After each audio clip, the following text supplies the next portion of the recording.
Fox Sports. We are Fox Sports. We are San Diego.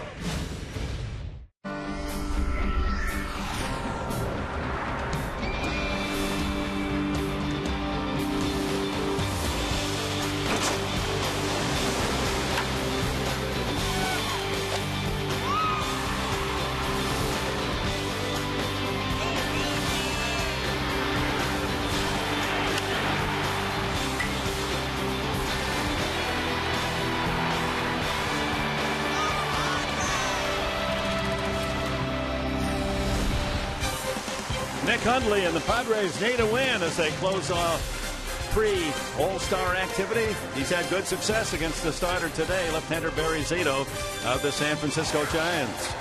And how about Hunter Pence? A home run and 5 runs batted in last night as he powered the Giants in that 9-0 victory with a Tim Lincecum no-hitter. It's a beautiful Sunday, Military Sunday at Petco Park in downtown San Diego. Final game of the 4-game series, the San Francisco Giants and the San Diego Padres.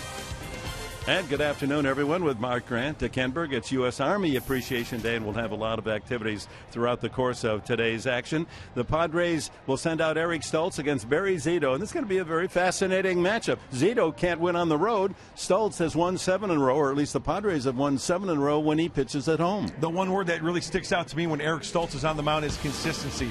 Eric Stoltz is a guy who keeps his team in the game. His last time out against the Rockies, 9 solid innings, only 1 earned run. He really kept them off balance. And when you look at pitches like that, what does that tell you? Keeping them off balance. Buddy Black had the confidence to finish it off, and he did it in Eric Stoltz style. What did he throw? A changeup down and away. That's one of his money pitches. Today against the Giants, he's going to have to stay off the sweet spot of these Giants hitters' bats. Well, the Giants got 5 RBIs from Pence last night. The night before, it was Buster Posey driving in 5 runs. The All-Star catcher will be at first base today. He's on a 12-game hitting streak against San Diego. No question about it. Buster Posey is one tough out. Can he be pitched to? Absolutely. But this series, there's the Padres. He's really putting the ball in play. When you look at these pitches to Buster Posey, they're over the heart of the plate, and you cannot get away with those. He's not going to swing and miss. He's really not going to have the chance to maybe foul that pitch off. Eric Stoltz today has to stay on the corners, maybe off-speed these guys, especially Buster Posey, keep him in the ballpark, hopefully. Posey, 3 games, 7 hits, and 6 runs batted in. More on Eric Stoltz. Can he repeat his complete gate effort that beat the Colorado Rockies 2-1 earlier in the week? We'll have that coming back.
Sunday afternoon, the final game between the Padres and the Giants, and Buddy Black turns to Eric Stoltz, who not only has won his last 7 starts here at home, but he's going for win number 12 today. And hey, his last time out, his second complete game of the season, which Buddy Black says the club could certainly use a similar performance to that today. You know, Stoltze's been pitching good for us. There's no doubt about it. He's been very consistent. You know, obviously when you're a starter and you start in April and now you get in July, there's going to be some bumps in the road. But you know, overall his work's been really solid.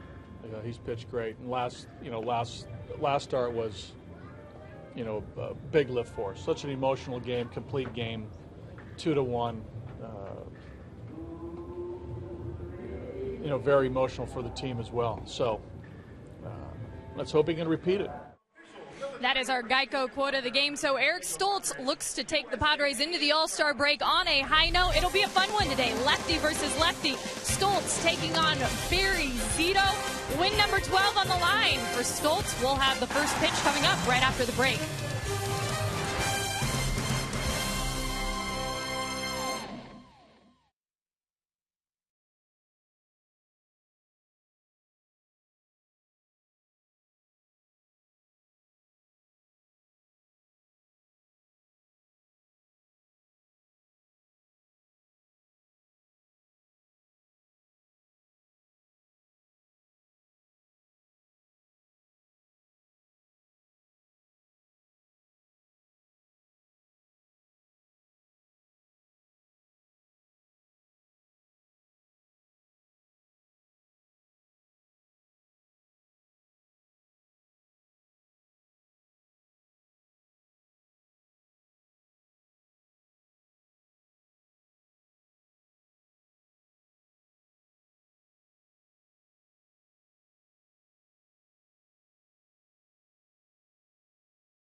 Cabrera, nice play in the spin, fires a dart. Look at that arm. Look at this play by Cabrera. He gets him. Cabrera goes, and he's under the tag. Salute to Everett Cabrera, the Padres representative in the All-Star game on Tuesday, and he received the All-Star warm-up jersey today. Before the game, of course, they'll wear the San Diego uniform in the actual game action. Let's hope he gets to see some duty against the American Leaguers.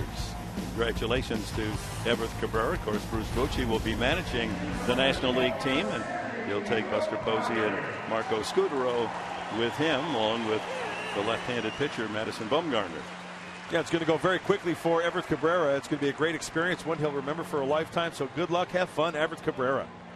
Padres starting defense is brought to you by Hyundai. They go out and shake the hands of the military that are positioned at their spot on the ball field. And let's look at how the lineup looks first for the Giants, brought to you by Hyundai. Andre Torres is going to start in center field today with Scudero, Posey, Sandoval, and Pence, the usual in the 2 through 5 spots. Jeff Francoeur just signed by the Giants. Well, it's Bastille Day. They should have a Frenchie in the lineup. And then after Francoeur, Tony Abreu at shortstop, Guillermo Queiroz is behind the plate, Zito on the mound with Posey playing first base today.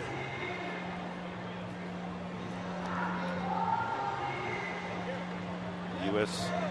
Army Appreciation Day today, and Huntley and plate umpire Laz Diaz congratulating the effort and thanking the men who have supported our country, men and women.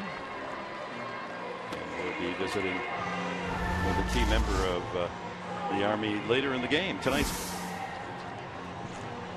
Today's Padre defense is brought to you by the Aramco Group. Quinton, Venable, and Denorfia in the outfield. Headley, Cabrera, Jerko, and Guzman at first base. Alonso given the starting day off, with Huntley behind the plate for Eric Stoltz. And the scouting report for left-hander Eric Stoltz brought to you by Jaguar of San Diego. Hey, live on the corners. Got to stay to the heart of the plate. The curveball, the changeup for strikes. When he is on, like, you know, Tim Lincecum last night, he had the early strikes with his off-speed stuff. That was the pitch of that night for Lincecum, his split finger and his breaking stuff. So we know Eric Stoltz can do the same with his secondary pitches as well. Padres have won the last 7 starts. For Stoltz, he didn't get the win, but the Padres won those 7, while Zito, his last 7 road starts, the Giants have lost all 7. So that bodes well today for the Padres to snap out of the losing streak to the Giants and come up with a win before the All-Star break. A perfect day, mid-70s, little breeze, skies are clear. Out in the park, fans having a great picnic, baseball picnic. Umpires today, Diaz behind the plate with Timmons, Winters, and Wegner on the bases. Torres will lead it off. Switch hitter. The reason he's in there, when he hits right-handed, 314. Left-handed, 110 points lower. Overall, 256. 33-year-old Stoltz gets us started with a strike on the outside corner. He will top out 89-90, where Barry Zito, he has the slowest fastball in baseball. His average high is around 84 miles an hour. Yeah, well below the hitting speed. When you talk about averages, you talk about 87 to maybe 90, 91 as an average major league fastball. Drive to right center field, and that's up the alley. All the way, the warning path and the fence, and Torres is streaking around second, headed for third. A triple to start the game for the Giants. Goodness. A team that was scoring less run and hitting lower than any major league club coming into this series, and they're just ripping things apart at Petco. Oh, breaking ball, not low enough, knee high, but Torres does a nice job.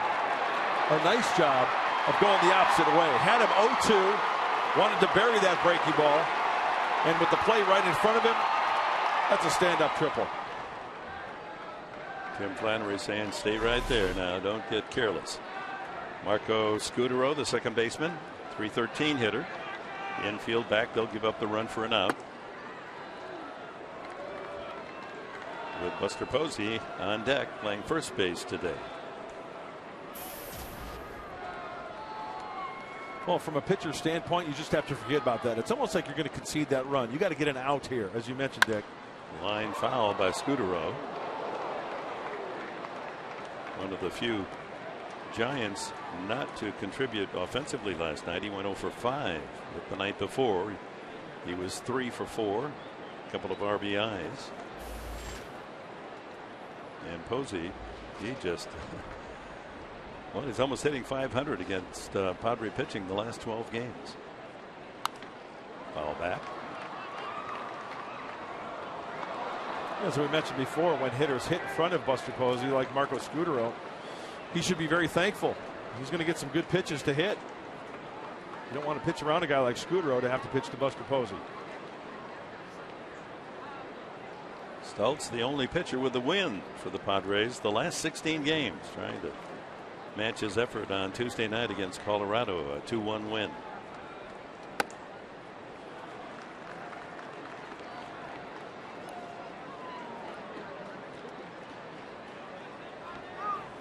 Go for the strikeout here.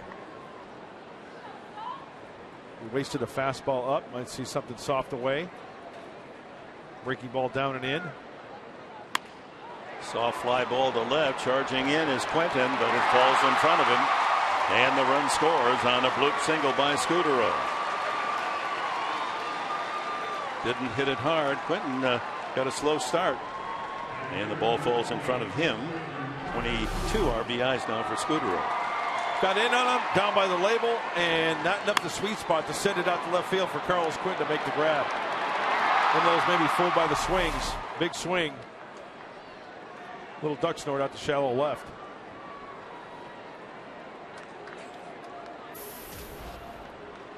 Posey. 12-game streak against San Diego going back to last year.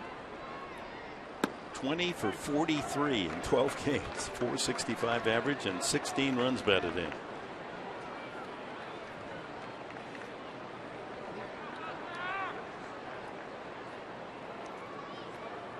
Does wrap into a few double plays. Infield looking for a chance to help out Stoltz.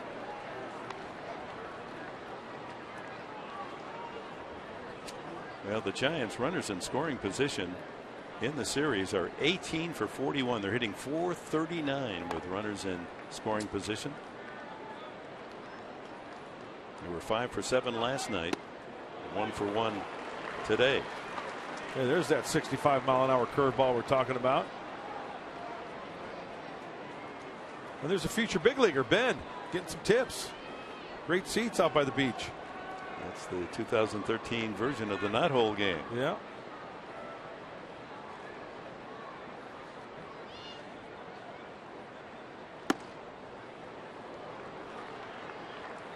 Just off the upper corner. Could have been called a strike. Sandoval on deck.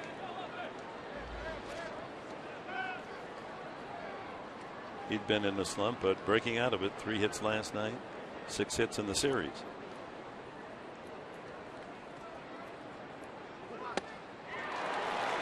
Down he goes. That's a big strikeout for Stoltz.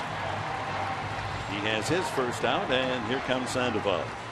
He can be pitched to. I mentioned that before. How did he set him up?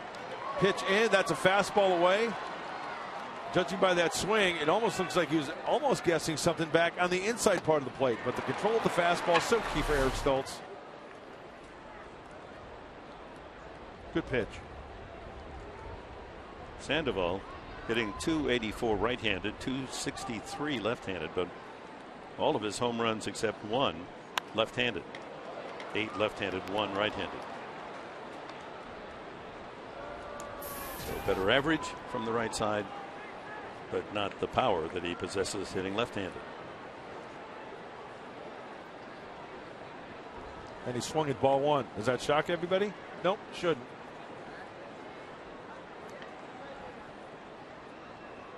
Probably the best bad ball hitter in the league.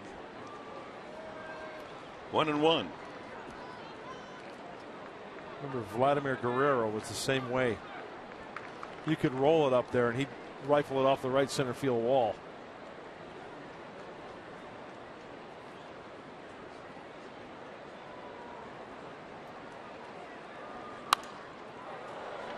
And the count goes to 1-2. Hunter Pence on deck.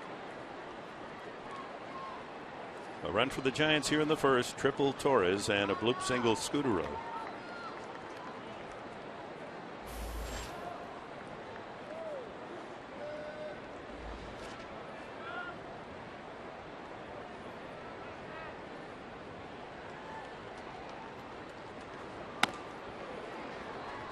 You know, I thought it was interesting. Bud Black's press conference. They're ticked off.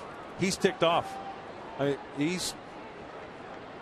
But you mean after the game last night? Yeah, they should be ticked off. You know, and one of these games, it's a game like today before the All-Star break where you go out there. You know, do you press, or do you go out and say, you know what, guys, let's just go out and just let it fly. Whatever happens, happens, and maybe the results will turn out for the better. But last night it was difficult. Fly ball to left that moves Quinton to the warning track for the catch. That shows you how strong he is. Really didn't get a full cut at it and still drove it to the warning pad. 2 outs to Hunter Pence, fresh from a 5 RBI night last evening. 3-run homer, knocked in a run with a ground out and singled in another run. In fact, the Giants in their notes said for Posey to knock in 5 Friday night and Pence a 5 RBI game last night, back-to-back 5 runs batted in. That rarely happens. You have to go back 26 years to find 2 Giants one knocking in 5, and then the next day another 5. That was the era of Chili Davis and Chris Spire.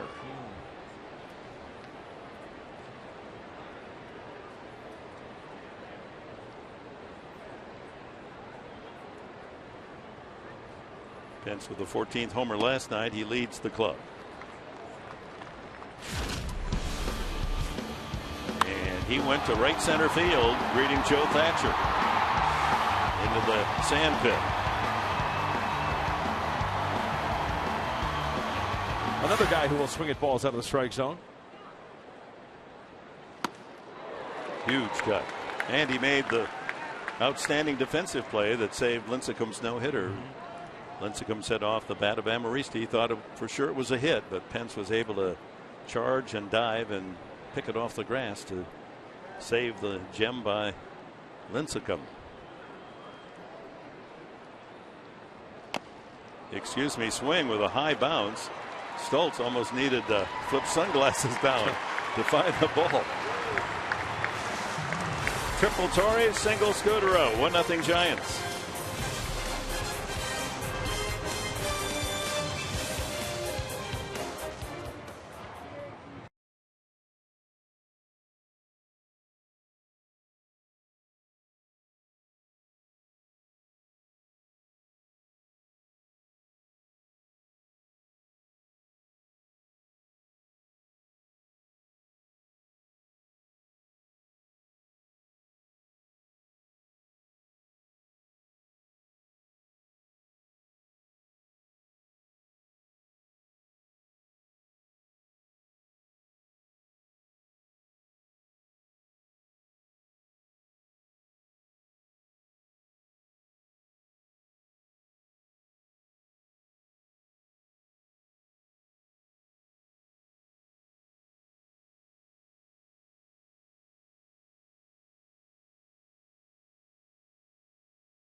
Afternoon's Padre lineup brought to you by Toyota, with Everett Cabrera leading it off. Chris D'Onofrio will bat second. Carlos Quinton, Chase Headley cleanup. Jed Jerko moves up into the 5th spot with Jesus Guzman, who hits well against the Giants, especially Zito, batting 6th. Nick Hundley 7th. Will Venable in center field batting 8th, and Eric Stoltz, who can help himself with the bat, 6 for 36 this year, batting 9th. And the Giants defense is brought to you by Hyundai.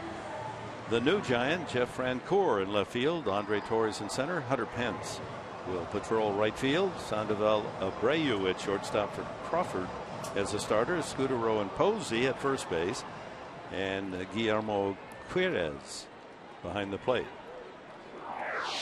So they keep Buster Posey's bat in the lineup, let him play first base, take off the catching gear and give him a little easier day defensively. And the scouting report for Barry Zito: look for the mistakes, these Padre hitters, and go to Hacken.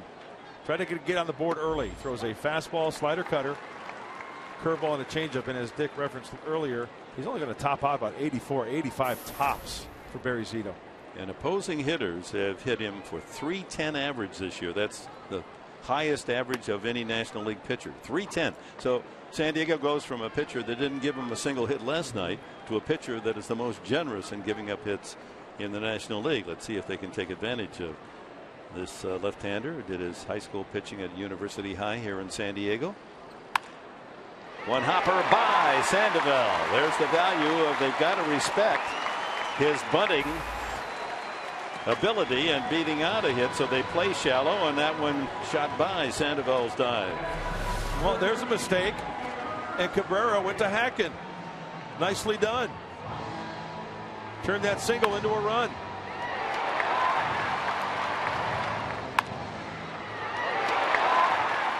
Cut down the range, as you mentioned, Dick, with Sandoval playing in at third base. Advantage Cabrera. 33 steals for Everett Cabrera as Tim Lincecum relaxing in that third base dugout.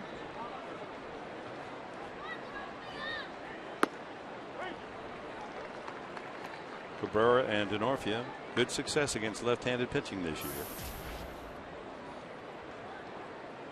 And against all competition, a .268 average.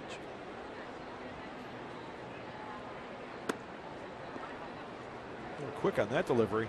Probably vary his moves a little bit, Barry Zito. Keep the hitter off balance a little bit and also counter the running game over at first base with Everett Cabrera.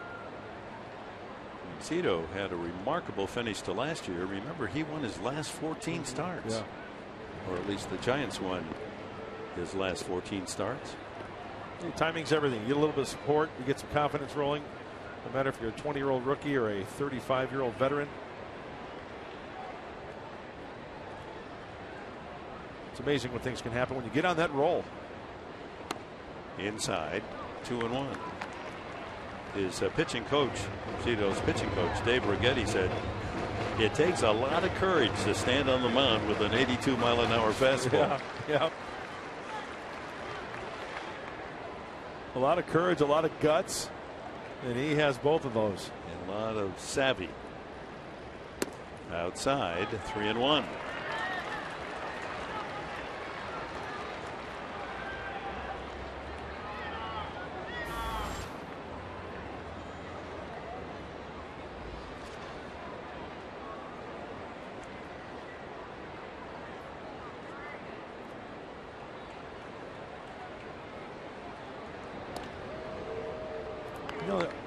Earlier in the year, in fact, last few years, I've always talked about, I'd like to see a team experiment against a lefty, especially like Zito. He's not a Randy Johnson by any stretch, right? I'd like to see him load up against left-handers, just all left-handers. Lefties are hitting 370 off Zito this year. That's really surprising, isn't it? There's a happy camper. He's wearing the fedora. He's got the SD shirt on. Going home with the big league baseball. That's great.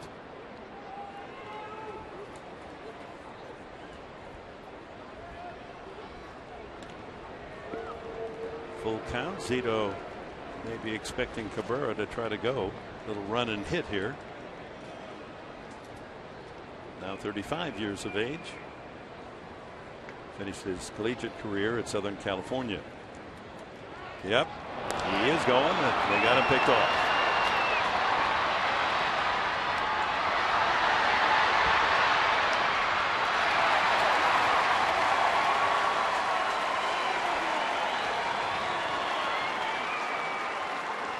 One, 3, 6, 1, 4.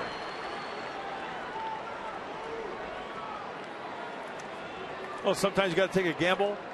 You go on that first move. If he goes over, you just got to do the best you can to get the extra base or get back to where you came from. And that'll take a lot out of Everett Cabrera, starting and stopping there for that out. So back to the 3-2 count on Chris Denorfia. Drive to deep left field. That ball is crushed. Touch 'em all.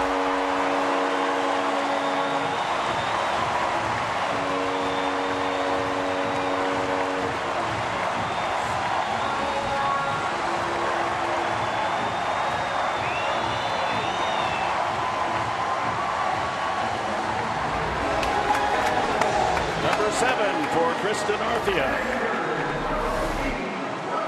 Oh, you hangy, and guess what? They will bangy. And that's exactly what Chris Denorfia does. A mistake up in the zone, puts a good swing on it. Zito now has given up a home run in each of his last 5 games. No doubt about that one, upper deck.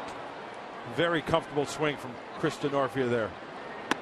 And the pickoff of Cabrera, important in that the Padres would have another run, but for Zito picking him off. Headley, 2-0 the count, is going to follow Quinton. 2-0 on Quinton.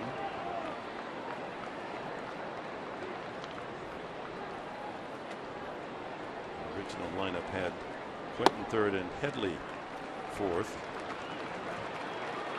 So Headley third, Quinton fourth. They've changed that.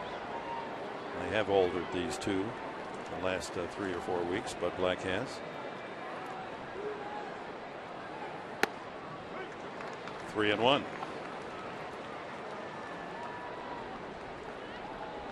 Well, generally speaking, Carlos Quinton likes to hack early in the count while he's waiting Barry Zito out here. Good hitters count. Ball four.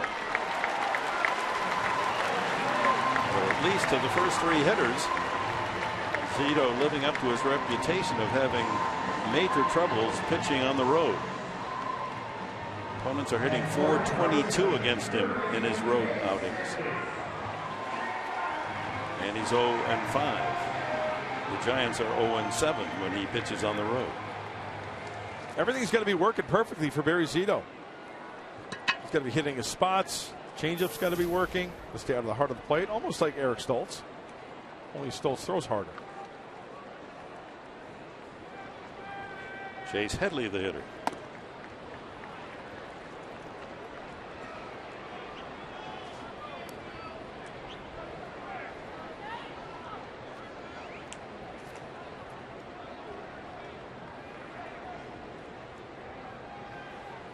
Zito goes from the extreme side of the third base side of the pitcher's plate, so he's right at that hip pocket of the right-handed hitter. Foul back. So he'll get that little angle down and away to the right-handed hitter on a fastball or a changeup, and you see the numbers, the differential. Home games, road games. Road games, no likey. Home, very comfortable.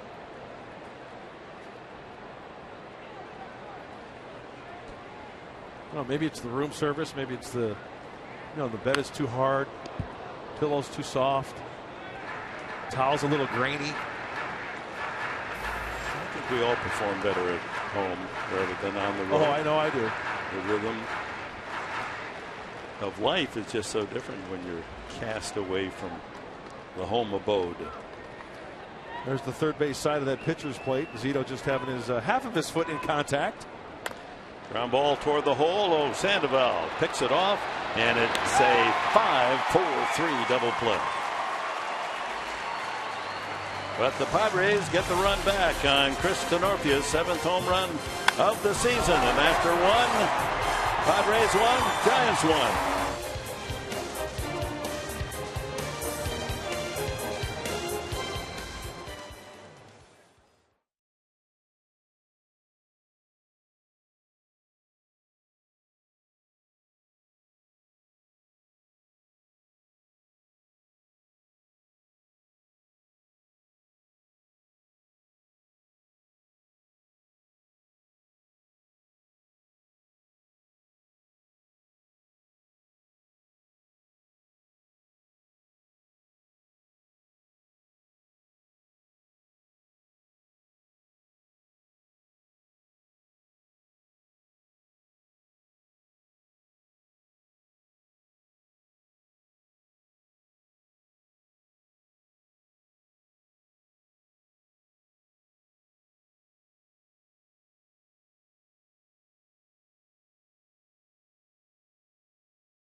Padres have matched the Giants with a run in the first inning.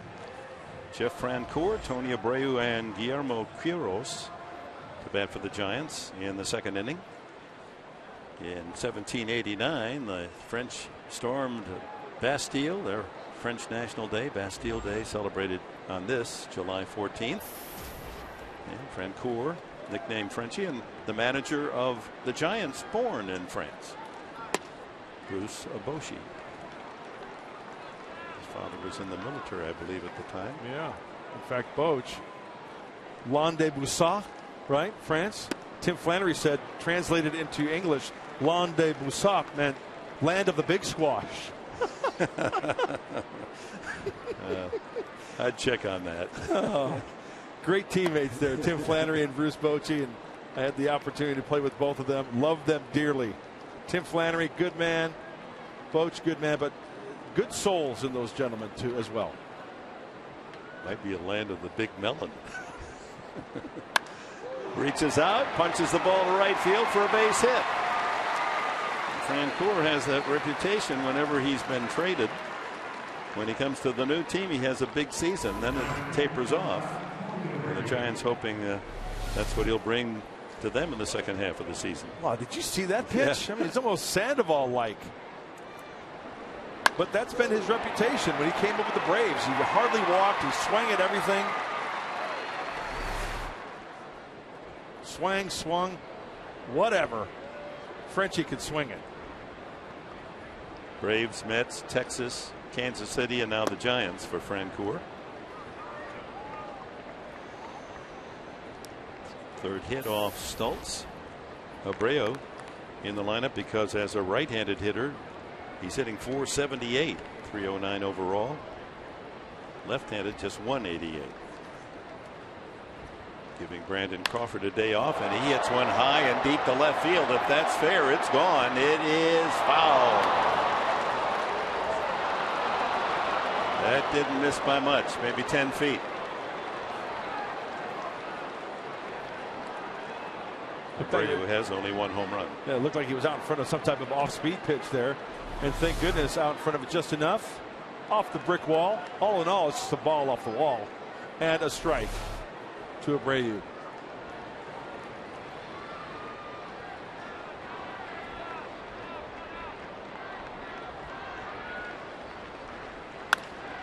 And he shoots one to center, right to Venable.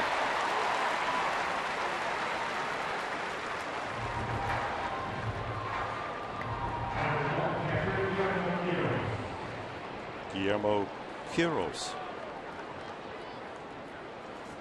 second string catcher, giving Posey the day off behind the plate. Posey moving to first base.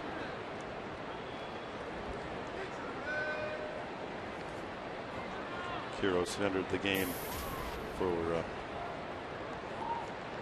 one at bat in the Friday night contest and singled sharply to center field.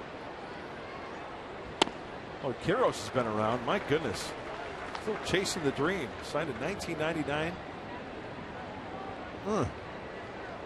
With the Toronto Blue Jays up in Medicine Hat. I've been up in Medicine Hat before. Beautiful country. You take up the there. noon balloon to Saskatoon, Absolutely. and then you get over to Medicine Hat. A lot of good hockey coming out of Medicine Hat. Yeah. Darren Balsley spent some time in the Toronto Blue Jay organization up in Medicine Hat.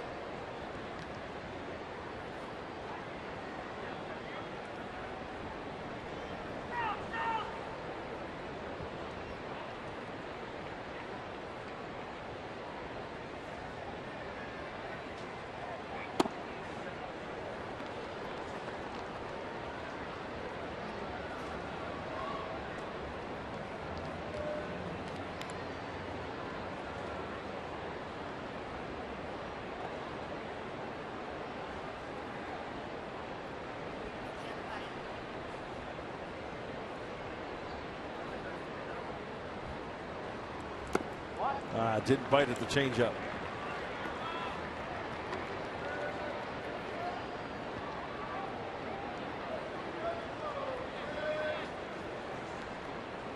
Well, Quiros is a good double play candidate. Doesn't run well.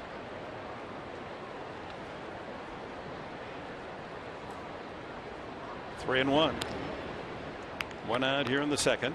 1-1 tie.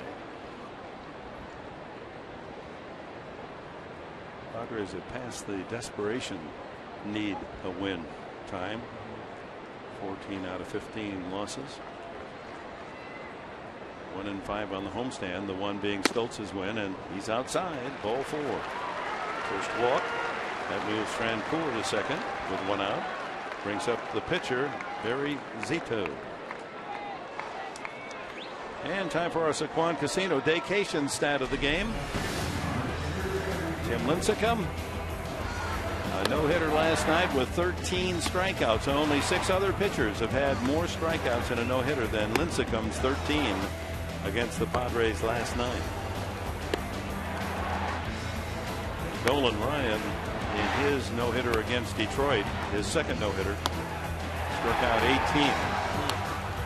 But Lincecum, almost half the outs were strikeouts, and the final out, Yonder Alonso's ball caught out in left field. Well, his secondary pitches was the story last night. Bunted in the air by Zito, and Headley makes the catch. And no one on third, so Headley does a 360 or 180. Get back there.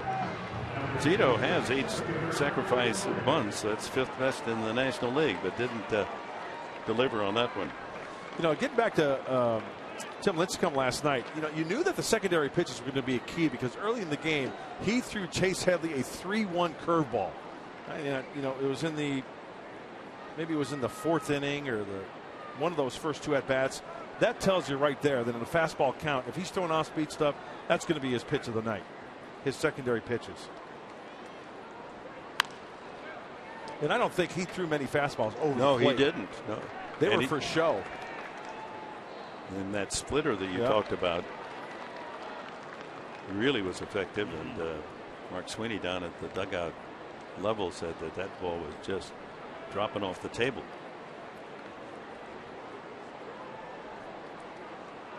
Francoeur at second, Quiros at first. Torres tripled to right center to open the ball game and scored on Scudero's single. Stoltz ahead, 0-2.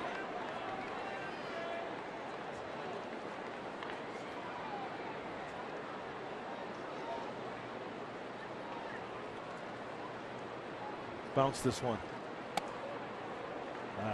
Or a fastball high, either way. Looked like Nick Hundley was actually tapping his glove on the ground there. I don't know whether it was a breaking ball or what.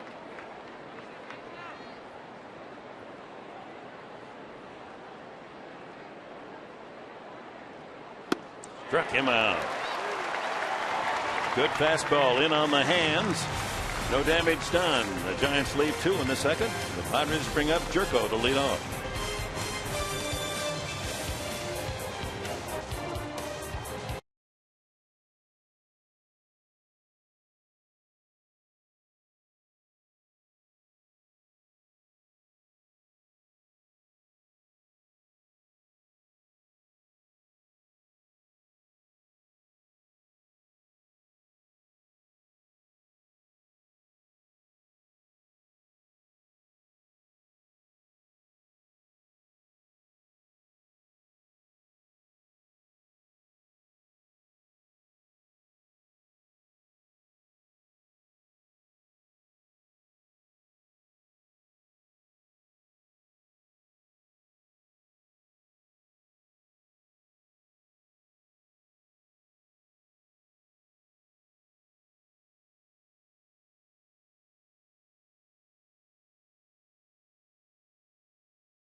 The AT&T Twitter poll this afternoon is this: which of these All-Star memories is your favorite?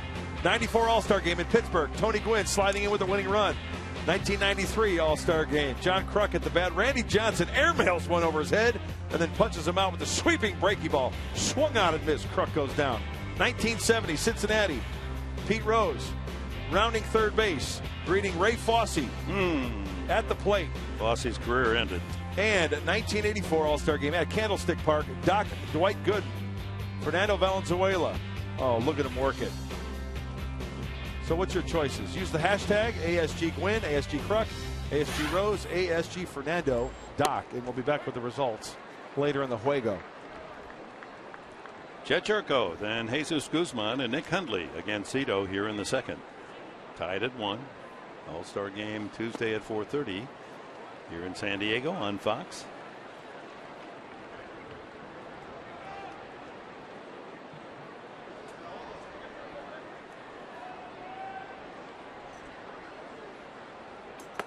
Jerko 0 for 2 last night, hit by a pitch. Returned from the disabled list on Friday night, went 0 for 4, so looking for his first hit as he's rejoined the lineup. Shortstop Abreu for the first out. Looked like by that swing, Jed Jerko just a little bit too quick to that baseball because it was a mistake right down the middle, kind of topped it a little bit, hence the ground ball to Abreu. It's tough to stay back, as you mentioned, Dick, in our pregame. Yeah. It's like playing slow pitch softball, even on the fastball. You almost have to think, well, I'm going to try to hit the ball to right field. It'll make me wait a little longer. Guzman, 5 for 13 against Cito with a home run. So he's in the lineup instead of Yonder Alonso.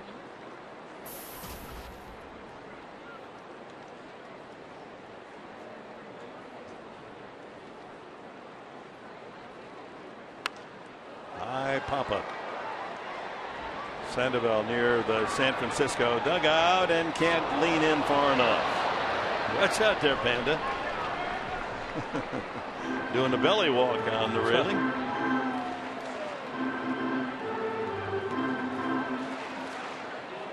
Guzman stays alive. 2 strikes the count.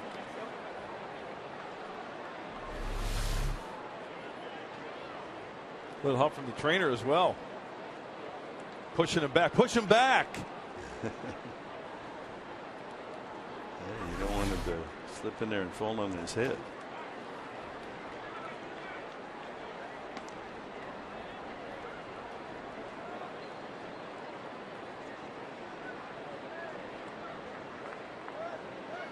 Of his 5 hits, 1 a home run.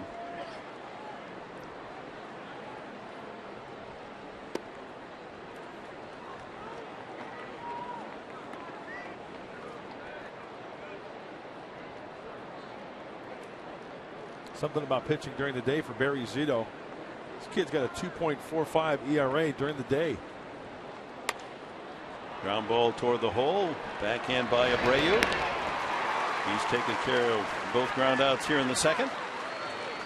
A good arm on Abreu from shortstop. He showed off that gun right there to Guzman. Firing a seed across the diamond for the out. Nick Hundley, the hitter.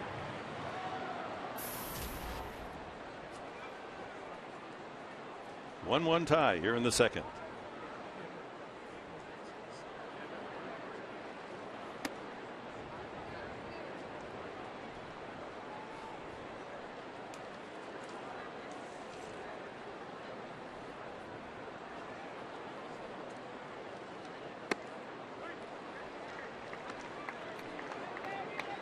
And against Cito, 5 for 15 and a home run.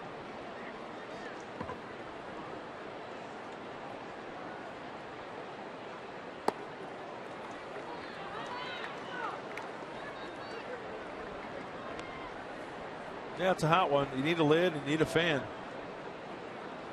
And be sure to wear the sunscreen as well. That ball hit well to left field. The ball's carrying today. Back, and Hundley will touch them all. It's 2-1.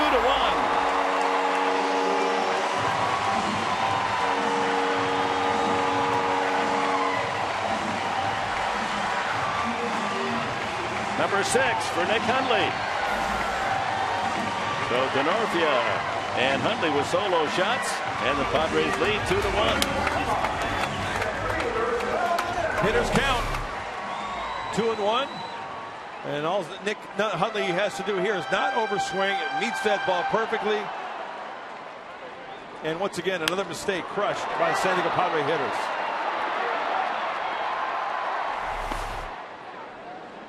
Will Venable with 10 home runs, second on the home run list for the Padres. Quinton leads with 11.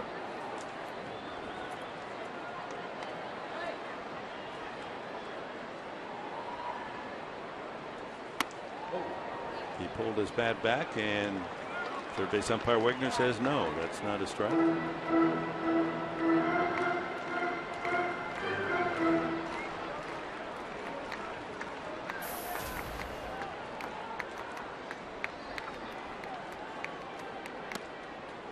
Two and one.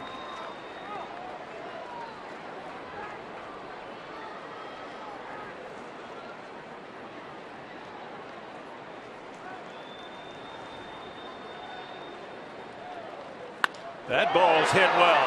Deep to right center. Home run derby. Jack deck for Venable. It's 3-1.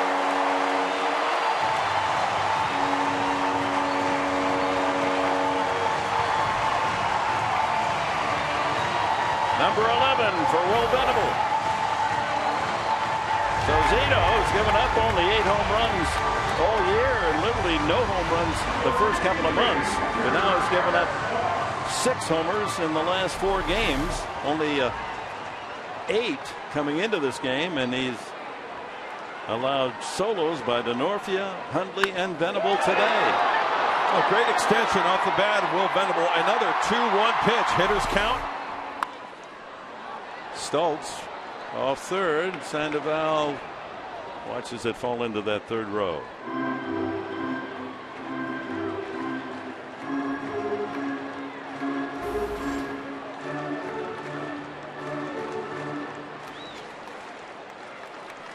Stoltz, of course, a home run, a 3-run shot at Dodger Stadium earlier this year. Loops that one behind short. Francoeur over to make the catch. But the Padres with 2 outs get a long shot from Nick Hundley, his 6th home run of the year. And his pal hitting behind him, Will Venable, finds the jack deck for his 11th. It's 3-1.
Their high home runs in a game in the first 2 innings with 3.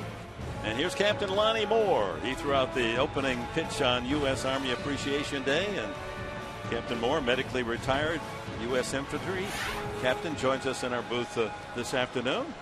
Thank Nervous throwing that ceremonial first pitch? A little bit. All the way down the hall, everybody's like, "Don't put it in the dirt," and that's the last thing that went in my head. So it was a true honor, and it's always good to represent the Army. So. And your career ended abruptly in Iraq, a Humvee explosion, and you've won the Purple Heart and the Bronze Star, and you're continuing your work with the Army and soldiers that come back that have required amputation. Yes, sir. I work for the Army Warrior Transition Command, which is a tremendous opportunity. It allows me to affect the care and the benefits for our wounded, injured, ill soldiers that are still returning from Afghanistan and other parts of the world, and even wounded, injured, ill stateside. They sacrifice so much along with their families, so we just want to make sure that they're taken care of as well as we can. Now, is there a hospital here in San Diego where you work? There is. There's the Naval Medical Center here in San Diego that that's right across from Balboa Park. Yes, sir. It's a naval hospital that they obviously see all services, and they have a great program out here. And we in the Army have 38 units across the world that care for our wounded, injured, ill soldiers. Captain, what's the first thing or the common thing when you get to work with the wounded who come back first? The first thing that comes out of their mouth that they're most concerned about? Actually, usually getting back to their buddies. They want to go back. They want to join the fight. They want to continue to serve. And as they go through the transition process, things change and families, make different decisions. And when they come to those decisions, sometimes they'll stay in. The Army tries their best to retain them, allow them to continue to serve. And if they can't, they get out. And most of them are concerned about getting a job, reintegrating their communities, and continuing to serve in other ways. And the unemployment rate right now for veterans is improving, but it's still not what it needs to be. That's for certain. We need to do a better job about that. The public here and around the country. I understand that you are very active as a cyclist, huh? I am. I like to hand cycle. I like to road bike. The VA has been very generous. They give me a very, very nice hand cycle, and I usually try to get out and do about 10, 15 miles a day around my neighborhood to try to keep in shape. Not quite what I used to be, but it's a nice alternative. Posey lines a single to left. My wife is very active in cycling. In fact, she's going to take that challenged athletes ride from San Francisco down to San Diego next month, and works with a lot of wounded warriors and challenged athletes. And she says it's so inspirational to be able to ride along with these men and women. Right. It's CAF is a great organization. I've been a beneficiary of some of their programs, and you learn to adapt. You may come back missing a limb, traumatic brain injury, PTSD, but you learn to adapt, and you learn to get out there and continue to do things, stay healthy, be with your family, and those are the important things in life. So I think that's great that your wife does that. Yeah. How'd you feel today when they had the ceremony on the field when they were taking their oath to enter the Army? Oh, it's awesome. I joined in 1995, and I still don't think I'm that old, but when I look out some of those guys, they look pretty young. But it says a lot that, even after we've been doing this since 2001, pretty hard and heavy, that we still have young kids out there who want to serve their country and continue to give. Men and women. We saw a few women out there. Do you see more and more women enlisting now these days? There are. There are a lot of women in the military. They serve great purpose. As you know, they've recently opened up all the positions in the military to women, so I think you're going to continue to see a bigger and bigger presence, and they do a tremendous job. There's as many women out there with heroic stories who have done amazing things as there are with guys during these wars. You did your studies at Kansas State in Manhattan, Kansas? I did. Were you an ROTC? Yes, sir. I graduated, commissioned in 2001 in May, and I was training in Fort Benning, Georgia as an infantry officer in September when, tragically 9/11 happened, and it was really a wake-up. Not that we didn't ever think it could happen, but when it does, it's a pretty big slap in the face. It's real. What can the average person watching right now? We're not doing enough. That's quite apparent. What can Joe and Jane out there in Escondido do to help your programs? Well, I think there's a number of things they can do. I hit on employment a little bit. Get to know your veterans in your community. Welcome them into the community because they didn't enlist or into the Army because they had nothing better to do. They enlisted because they want to serve. So welcome them with open arms. And I have to say, it's been tremendous. I was wounded in 2004, and to every Vietnam veteran out there, I send a heartfelt thanks. But we've got a warm welcome back that they probably didn't. But there's always more we can do, and I think kind of employment's the top one right now. And the Padres, don't they do a great job for the military? Excellent. San Diego is a tremendous military town, one of the best, if not the best. And the Padres, I don't think there's a organization in MLB that treats their military like the Padres do. Obviously they're proud of their Marines and Navy right here, but they open them up to the Army as well. That's a beautiful play made in the middle of the infield to save a base hit as Pence is trying to drive in a run. Padres get the fielder's choice as Jerko making a fine stab out behind second base. So with 2 outs, first and third for the Giants. Padres leading 3-1. Saves a run. Cabrera gets his momentum going towards first base. Kicks the bag. Beautifully executed, but they beat it on the back end. Well, Pence is a good runner. A slower runner, that's going to be a spectacular double play. That one makes the highlight reel. Talking, Captain, more about the Padres and what they do for the military. They really spearheaded that back in, a long time ago. And as we travel around the country to these cities, major league ballparks, more and more teams are starting to do just that. And I think, we owe a big thank you to the Padres organization. Right. Like I said, I don't think you can thank the Padres enough for what you do. When you come out every Sunday, you see the Marines from Marine Corps Recruit Depot out here that are in basic training up in the stands. You see the Navy Appreciation Day, Army Appreciation Day. They have a wounded warrior program. It's just tremendous what they do for our service members and their veterans. Well, we can't do enough. And Captain Moore, we're so pleased that you had a chance to come out, and it's a thrill to be out in that center circle. And it is well earned, well done, and keep up the good work. Thank you, gentlemen. Really appreciate it. Captain Moore, thank you very much. Appreciate all you've done. If you run into a little blonde Barbara, say hello to her on one of your cycling trips, huh? Absolutely, absolutely. Take care. Captain Lonnie Moore with us today, and boy, it says it all. Purple Heart, Bronze Star. Facing the hazards of war to guard our country. The attitude, the positive attitude. Oh. There's no complaining. And in fact, one of the words we got was, this isn't an interview to feel sorry for an amputee. Right. You treat them as they are whole because they feel they are whole. Right, exactly. They want to be treated any differently. And that heart is whole, that's for sure. So you folks out there that have the power to employ people, find out where the veterans are in your area and hire them. The one thing that struck me in that conversation was that Captain Moore said, I asked what's the first thing they talk about when they come back after being wounded. They want to get back into the fight. They want to start getting back and defending. They feel like they're letting their pals down overseas. Special breed, and we thank them. So here in the inning, a 1-out single by Posey, a walk to Sandoval. Good play by Jerko to deny Pence. So first and third, 2 outs. Francoeur 3-2. And a chopper up the middle. Cabrera will handle it. And the Giants leave 2 more.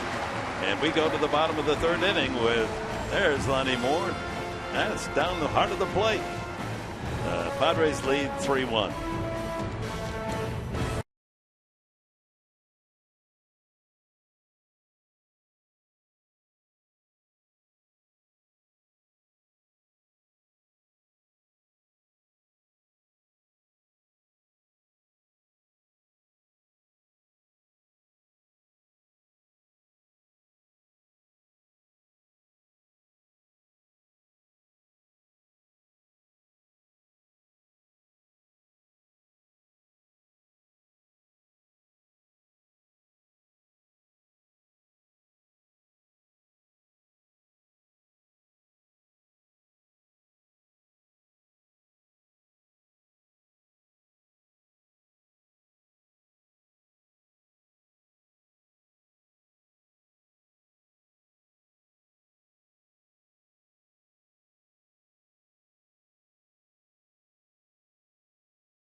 and after this game, he will hop on a jet and head to the Big Apple for the All-Star Game festivities. And this is your All-Star rendition of 3 things you need to know about what Everett is hoping to enjoy this week. And he says he is thrilled to be a part of the All-Star Game, excited to represent the Padres, excited to go to the Home Run Derby. He says all those power hitters in one outing, you betcha. And he got a fresh haircut for the game, guys, which Will Venable was giving him a hard time about. But he said, at least you'll look good representing us out there in New York City. We'll get him to tip his helmet here to see that new hairdo. Also cut down on the aerodynamics when he tries to steal the bag in New York City. Let's hope he gets a chance, huh? Venable singled into left field, ground single past Sandoval in the first, and then was picked off. And Denorfia followed with his home run. Padres with 2 outs, back-to-back home runs, Hundley and Venable. It's the 9th time this year the Padres have hit 3 home runs in a game, and they've gotten it done in 2 innings. So this might be their best home run effort of the season. The way the ball's carrying, you'd figure they're going to get another one. And Zito, while he had given up only 8 coming into this game, had, as we mentioned, a lot of home run in each of his last 4 starts, 3 today. And Venable's only the 2nd left-handed batter to homer off Zito. Way outside, 3-0. You know, never had the experience of being an all-star, but I would give some advice as Christian Arvia waits on deck. Talked about the 3 home runs today. We're talking about it, Dick. Previous 8 games, 3 home runs. Today, 3. That's awesome. Keep it going. Matching the season high. Ball 4, a 4-pitch walk to Cabrera. Maybe we'll see him make amends after being picked off. I'm sure he would like to find a spot to steal. Jake Dunning, the right-hander, getting up early in the Giants bullpen. Well, everyone can work today, and Bruce Bochy going to the mound, so apparently Zito's going to get the hook early. Giving up 3 home runs and a leadoff walk here, so inauspicious effort from the veteran Zito today.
Lexus dealer inviting you to test drive a luxurious Lexus today.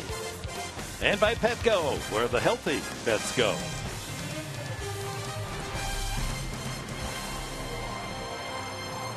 Oh, a beautiful baseball picnic on a glorious day this Sunday in San Diego. Yeah, get a look at the haircut. Oh, very smart looking job there. I was going to give some advice for Everett Cabrera as Jake Dunning takes his warm-up pitches here. Right-hander. There comes a point in time where Bruce Bochy, the manager, just, you know what, gut feeling, got to go. I just saw something after the walk, the 3 home runs, got to go, got to make a change. Try to hold it here at 3.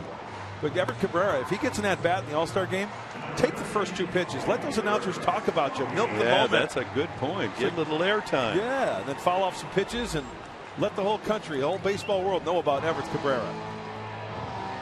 Yeah, you're a good PR man. You'd be a good agent. I don't know about that.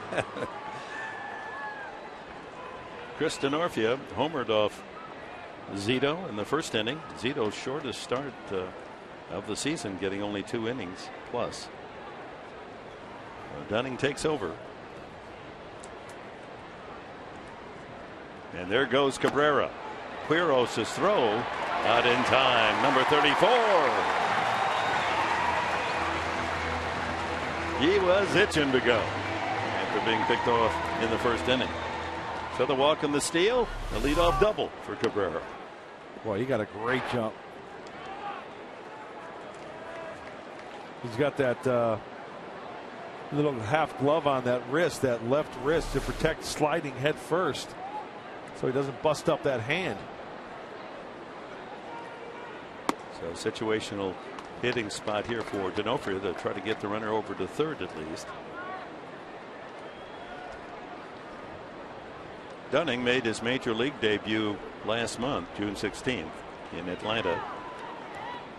Coming up from Fresno, the AAA team for the Giants, where he had posted a 1.75 ERA. Dino, this is the longest of the 3 home runs today. Upper tier.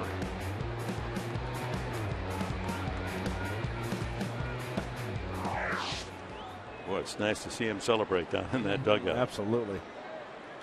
And he gets hit. And every time you see a batter hit on that wrist, you flinch, you say, oh. And under Alonso, remember, he was in extreme pain when he was hit. You knew it wasn't good. Ball running in on his right wrist. It's interesting, the back wrist seems to get hit more than the front wrist. As you can see, as those hands come forward, that left wrist kind of gets raised a little bit, right? And then the right one follows. You're absolutely right, Dick. So Carlos Quentin with a chance with no one out and 2 on. And it hits a lot of the fleshy part of the arm, so that's a good sign for Chris Denorfia.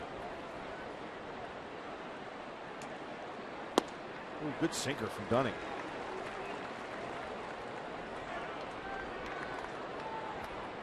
Fastball slider change, 88 to 93 for Dunning on that fastball.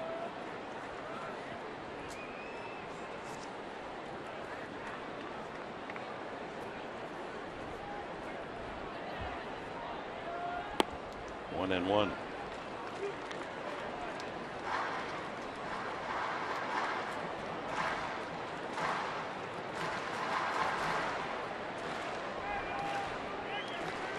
Dunning's a Georgian from Forest Stewart, Georgia. Born there, still lives there. 6'4", 188. A youngster, he won't be 24 until next month.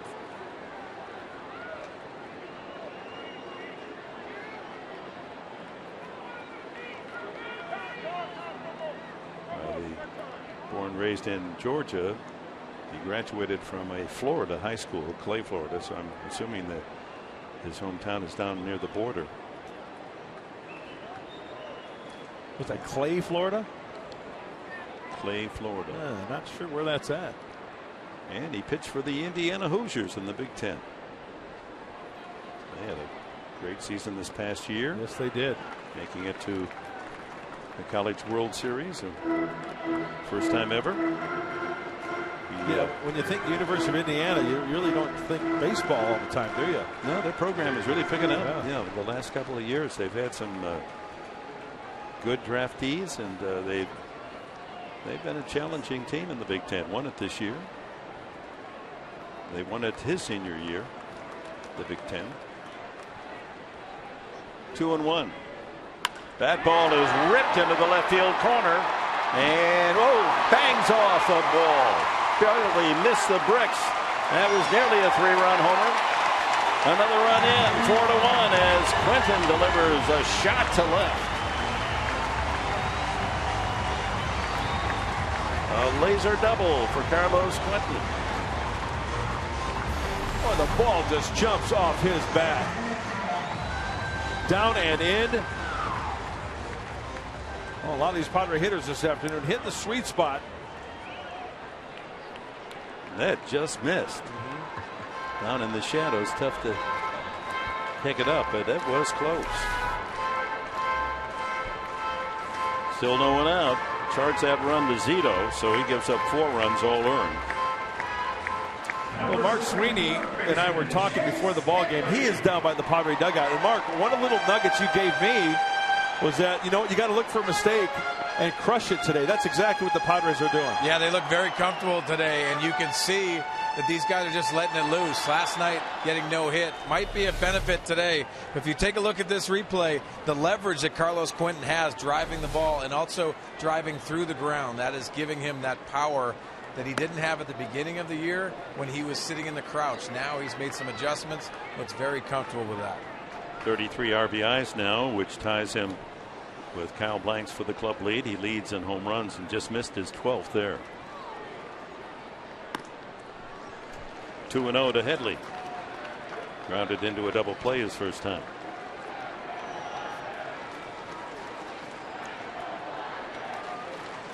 Denarfia at third, Quentin at second, no one out, and a run home.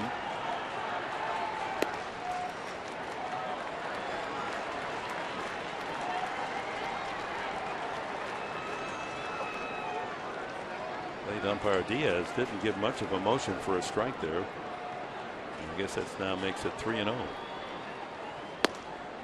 And all 4. Dunning's first walk. So he comes in to relieve Zito, hits Denarfia, gives up a screaming double off the bat of Quentin. Now walks Headley, and the base is loaded with no one out for Jed Jerko. And the Padres need to make it hurt right here. Like Mark Sweeney said last night, you know, that's a low point with the way the club's been playing. Not at the standards of Bud Black, and the guys in the uniform know that as well. They know they need to pick it up. After getting no hit, a low point, they need to bust it open right here.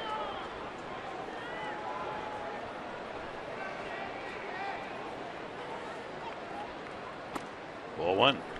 Padres made a player move today. Sent Brad Brock back to Tucson and called up Joshua Colt Hines. 31 games at Tucson, 35 innings, struck out 42 and walked 2. So Hines now in the bullpen today for the Padres.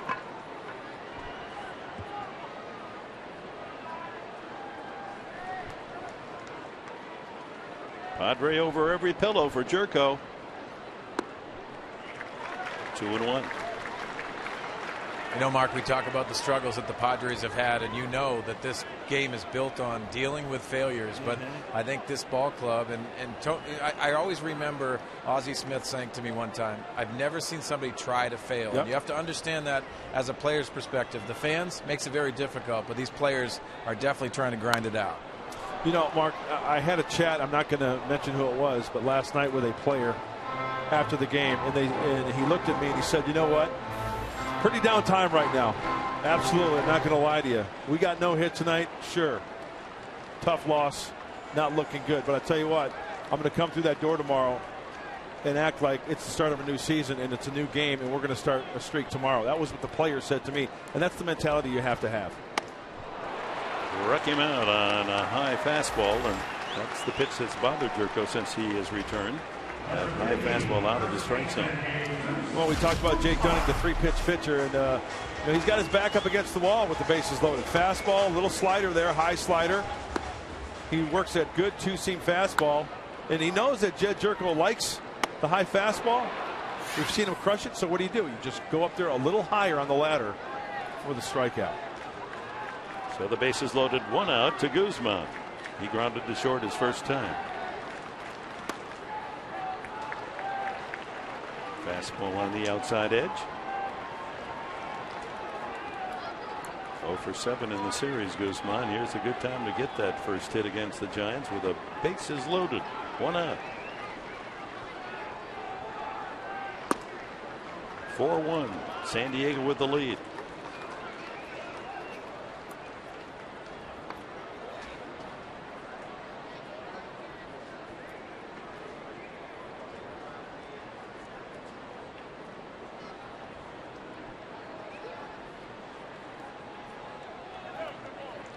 The Padres' #1 draft pick. We had a chance to visit with him earlier this week. Hunter Renfroe then went on to Eugene. He's played in 3 games. Last night he went 3 for 5 with a home run. He's 7 for 12 in the first 3 games. Bang and a miss on a curveball. Renfroe, the top pick by the Padres in the June draft, is really come out of the gate swinging. Playing right field in Eugene and batting third. 1-2. Ground ball to short. Made to order. It was made to order double play, but the second baseman, Scudero, drops the ball on the exchange and another run scores. Denorfia comes in. No error on the play, although that certainly would have been a double play had Scudero made the exchange cleanly. RBI for Guzman on the fielder's choice. Hey, it prolongs the inning, right? Gets everybody off in that dugout. High fives all the way around. Time to add on more. The 5th run scores. 5-1 the Padres lead. Quentin to third. Guzman at first for Nick Hundley, who homered his first time. Nick tagged one of Barry Zito's pitches for #6 on the season.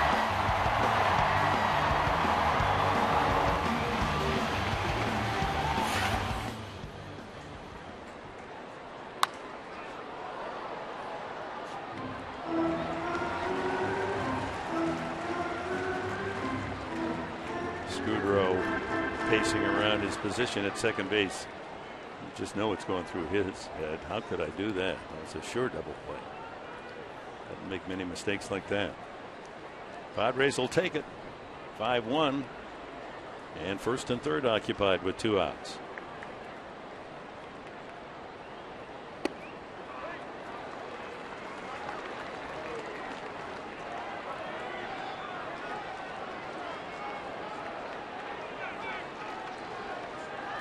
All started with Cabrera getting the leadoff walk. Barry Zito taken out of the game. Jake Dunning now. Ground ball through the hole. Another run scores. Quentin comes in. Hundley delivers. It's 6-1. Might be a little extra adrenaline and anger in these swings today of the Padres. Letting it all hang out. Mark Sweeney alluded to that a little bit ago. After the no-hitter last night, club being down, come out hacking, just let it all fly. Let the hair hang down. Unbutton that jersey, 1 or 2 buttons up top.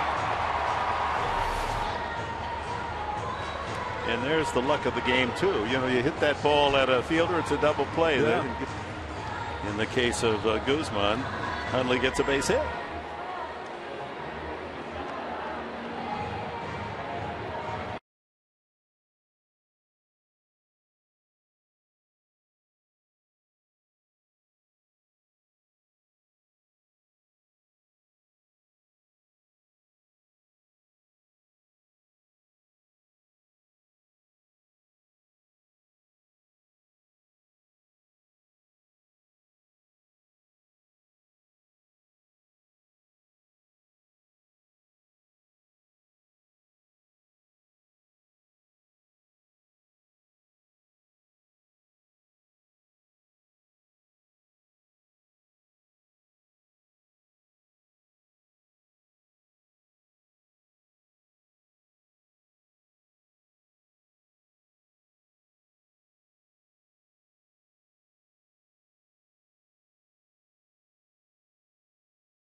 2 out, and Javier Lopez is the pitcher. Well, you know, there's a big Major League Baseball food, not a fight, but it's a food fight. Well, yeah, I guess it is. And the Padres have already won the first round. They're in the quarterfinals now because they beat that dreaded Sonora dog the Arizona Diamondbacks put up in competition. And Phil's Barbecue is going to take on Milwaukee's pulled pork barbecue parfait. That sounds awful. Wow. That's like something you have, you know, like a little dessert kind of thing. Huh? Well, I mentioned it yesterday. You know I'm big on the swine, but the barbecue parfait, not a fan. Phil's Barbecue, some kind of nice. So at Phil's Barbecue, vote for it. You know, let's have the Padres win that food fight. That's like putting peanut butter on chicken. Try and guess what I am now. So, Phil's Barbecue advancing in the championship round. And you can send a tweet that includes Stadium Food King and the handle of the team you're selecting. I'm shocked that the Brewers are putting up, you know, that sounds like a delicacy. Yeah. Where's the bratwurst? My goodness. Now that'd be a tough call.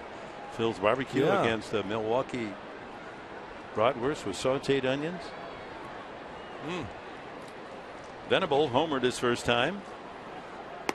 Left-hander Lopez misses again, 2-0. So Scudero's inability to complete the double play, while not an error, has cost the Giants a couple of runs. In fact, I'd like to give a shout out to some of the workers at Phil's Barbecue, Babs Jansen and Mandy Pepperidge. Oh, they gave you a free one. No, you always thank them when you get that real free one. I didn't get anything. Food fight. My good friends. Are they your good friends? They give you 6 of them? Now they are. Good friends of ours too down there, guys. We like them.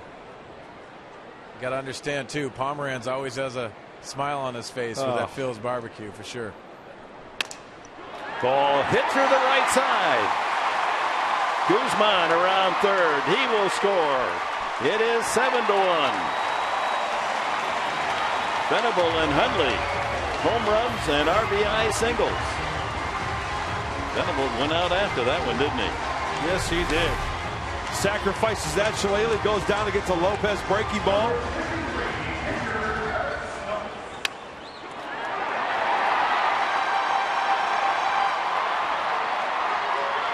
Hits are coming in bunches this afternoon, gentlemen. And that's a good sign for everybody, including Will Venable. 9 men have hit now in this third inning. Here's Eric Stoltz. He flied to left his first time. So that's 3 added runs when Scudero didn't complete the double play. A walk to Cabrera. Denorfia hit by a pitch. Quinton an RBI double. A walk to Headley. Bases loaded. Fielder's choice Guzman. They don't turn the double play. And singles by Hundley and Venable driving in 2 more runs. Well, guys, you can see the edge and also the weight off a lot of guys' shoulders down here near the dugout. You can see that. I think the edge today and just almost a breath of fresh air. Got to love seeing this. And to go into the All-Star hiatus with a good game. And there's Stoltz going through the left side for a base hit. Unable to score, however, is Hundley. He has to pull up at third. Venable to second, and Stoltz joins the hit parade. All 3 singles through the holes on the infield. And flip over that lineup to the top of the order with the bases loaded here. Eric Stoltz, you know, just avoiding the strikeout. We talk about hitters just putting the ball in play. Take your chances that way. Stoltz finds the hole on the left side. Plus, he's the best athlete on the field right now as we speak, and pays dividends right there with the base knock. Yeah, he was a great hitter in college. Played outfield and hit .335 with 23 homers in his collegiate days. He loves to hit. Cabrera walked to start this inning. Now the 10th man to bat. And as you know, hitting right-handed, he's had immense success this year. .371 right-handed. .254 from the left side.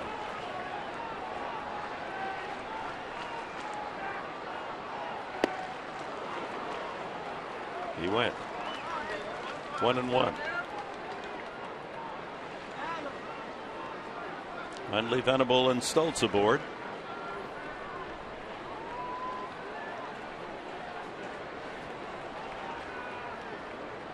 2 out. 3, 4 runs home. 1 in the first, 2 in the second, 4 now in the third.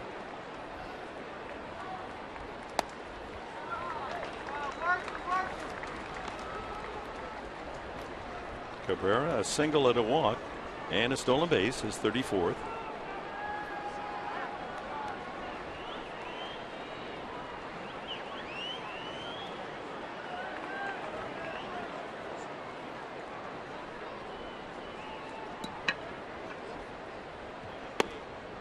That's a strike. 2-2.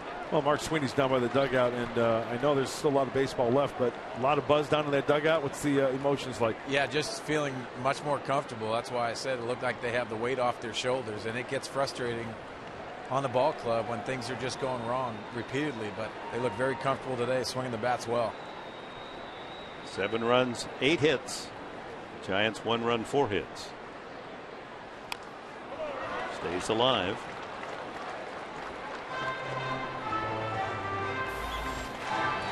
Well, what do you gentlemen have planned for the break, Mr. Enberg? Really, I had planned to go off on a men's retreat for 4 or 5 days, but a lot of other things happening in my life. I'm going to stay close to home and good for you. Enjoy time with Barbara. Go up and visit my son in Los Angeles. Mark Sweeney? Family time for me, Mud. You know that. Nice. That's first priority. How about you? Family, flip-flops, social sparklers.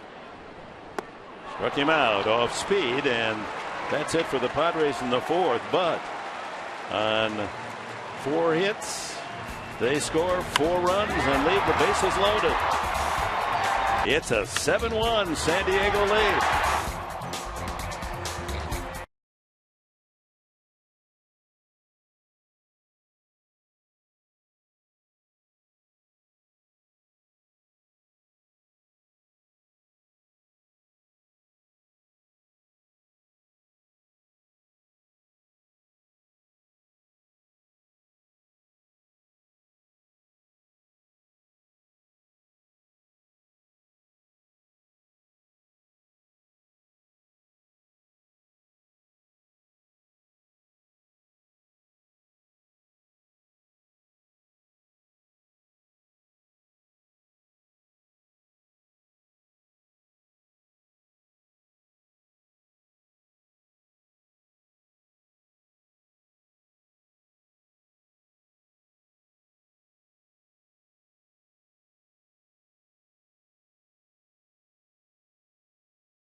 And then the All-Star break.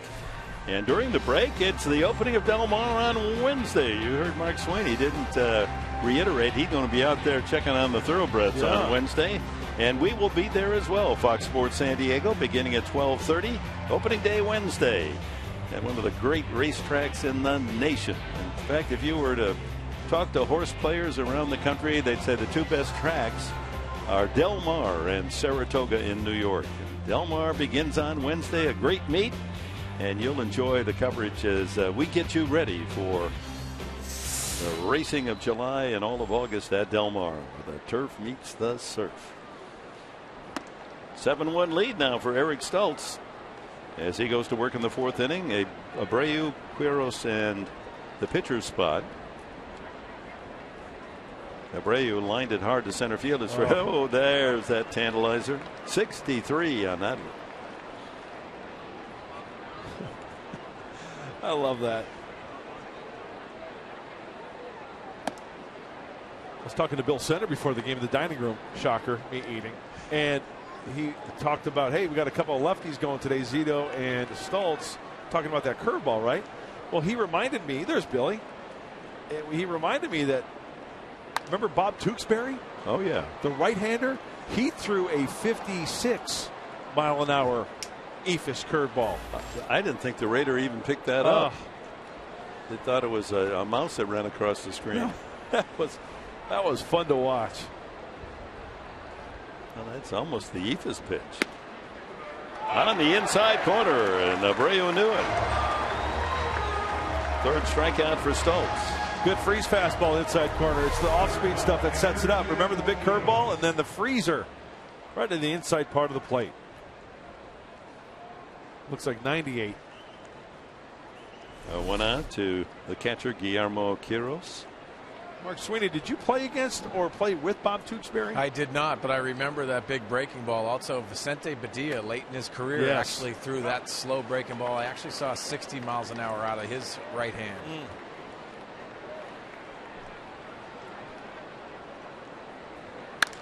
Line to right field. Denorfia's there. 2 away.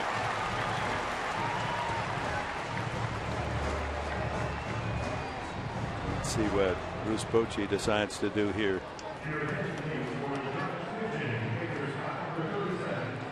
Kensuke Tanaka is going to pinch hit. He was in the starting lineup each of the first 3 games. Went over 4 last night. 2 for 5 on Friday, and 2 for 4 on Thursday.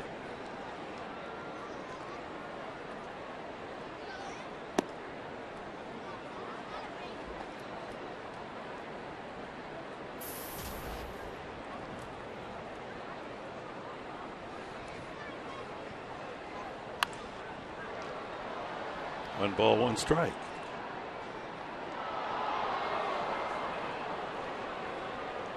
Well, these are the types of innings where, as a pitcher, you really concentrate and getting 1, 2, 3, 7, 8, 9. Get through it, get back in that dugout.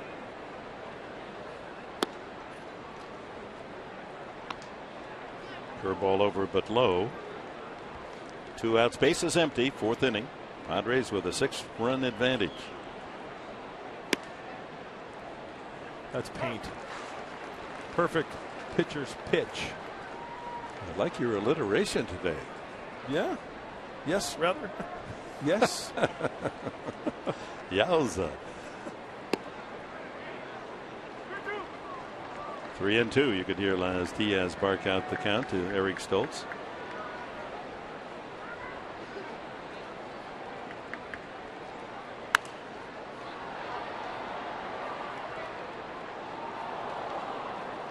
It's been nice to see Eric Stoltz evolve into the pitcher he's become, hasn't it? Yeah, you know, since he was picked up on waivers last year, he's 15-10. He's been the Padres' winningest percentage pitcher. I'll take that. Ground ball. Jerko closes the hole and throws out Tanaka. First time 1-2-3 inning for Eric Stoltz. Middle of the 4th. 7-1 for the home side.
It's always part of the special Sundays.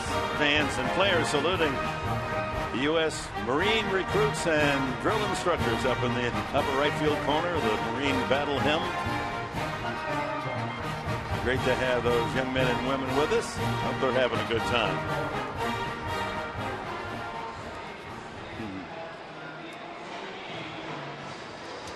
Now the Padres finally having a good time with the bats. Leading 7-1. George Cantos comes in. Cantos making his 40th appearance. He was not eligible. The first 3 games of the series have been suspended for throwing at Andrew McCutchen. Major League Baseball office sitting him down for 3 days, but the Giants didn't need him, so there was no harm done there. And Cantos, we've seen him many times before. He's got a good arm. Fastball, slider, change. 90, 93 on that fastball. Pretty nice job on the walks as far as innings pitched, and Bruce Bochy kind of just hoping George Cantos can shut down the Padres, but the Padres need to add on to that 7 here. A lot of baseball left.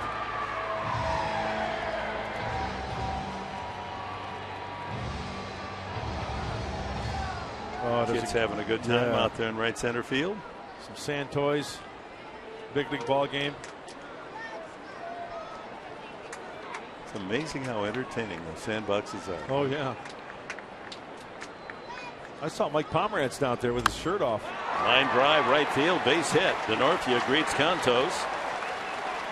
He's been on base 3 straight times. A home run, hit by a pitch and scored in the 3rd, and now a leadoff single.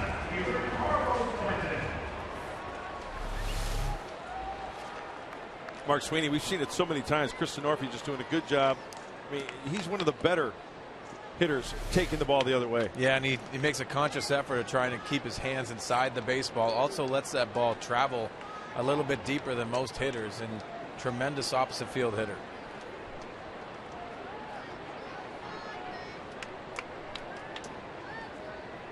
Quinton, a walk and a double to left, hits that to Sandoval, throws it wide into right field.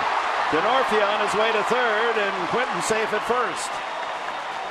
As Sandoval airmails one by Scudero.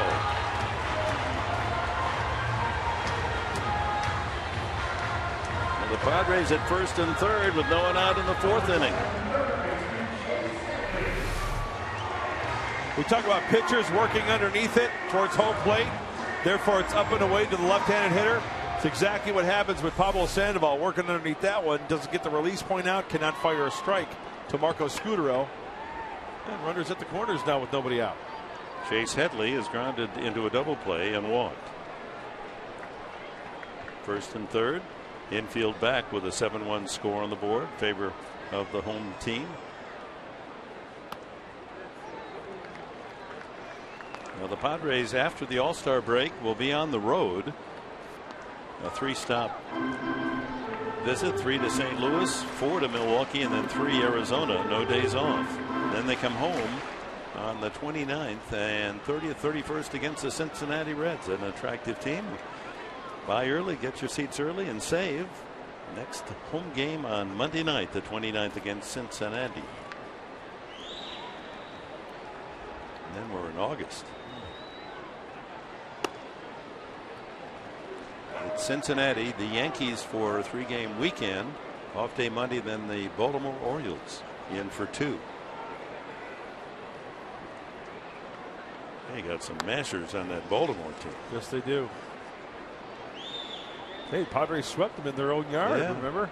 Chris Davis has hit his 37th today.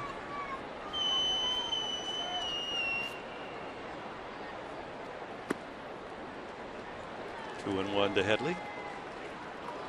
No, the scoreboard has 2 and 1. We have 3 and 0.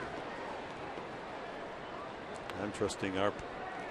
Yeah, we changed it to 2-1, but more often than not, our folks in the graphics are right on that pitch count. Yeah, those are big fans right there. Padre fans and big fans. Big fans. And not much breeze. Brilliant sunshine. This is a happy Sunday in San Diego.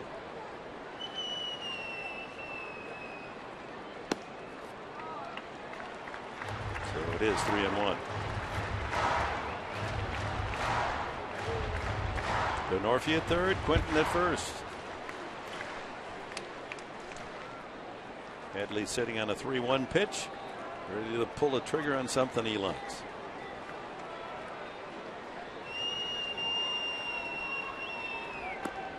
Outside, ball 4. He's walked for the second time. First from Contos. Loads him up. Quinton moves to second. Denorfia over at third. Jet Jerko has grounded out and struck out. Hey, Dick, since we are honoring the recruits up here, the Marines, soon to become Marines, I think it's worth mentioning and also honoring Laz Diaz. Prior to his umpiring career, he served in the Marine Corps Reserves, Laz Diaz. So thank you, Laz Diaz. Darn good umpire as well.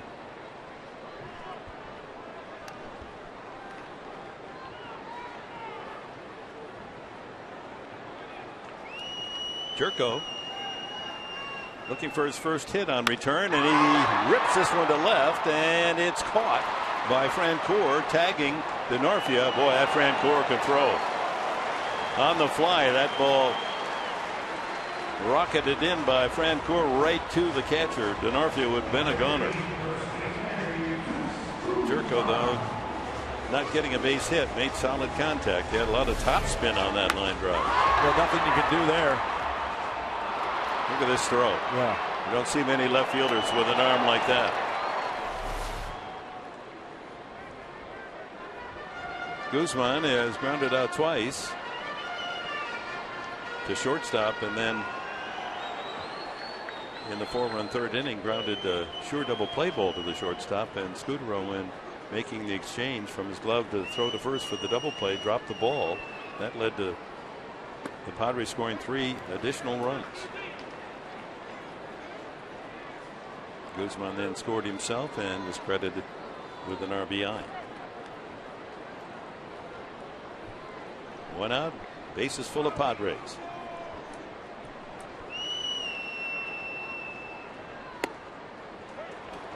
Oh, and 2. Good two-seamer in. Even though Guzman likes the fastball, does not mean you can't throw him one. It has to be perfectly placed. And Contos throws that two-seamer down and in. It's a tough pitch to keep fair if you offer at it.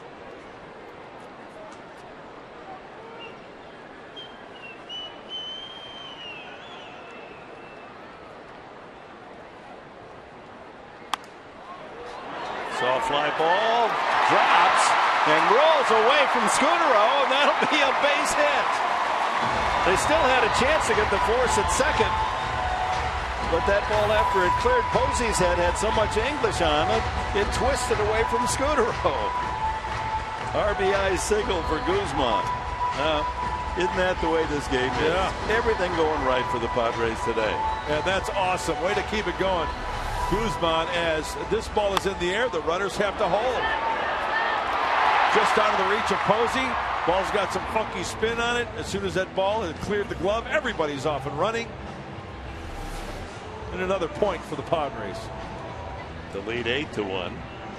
You know, Dick and Mark, we always talk about breaks in this game, and you have to make your own, but not having Brandon Belt on that play at first base benefited the Padres, especially him being left-handed. Go back on that ball instead of going across your body that Posey had to do. He didn't. He had that on his glove hand. But that's the Padres today. Different day. Yeah, that's a good point, Mark. They had a day like this coming on this homestand. How many times did line drives go right to gloves for outs? Today they're finding holes. Hundley, a home run and a single, RBI single. He's knocked in 2. Guzman 2. Venable 2. 3 home runs. Denorfia, Hundley, and Venable all solo.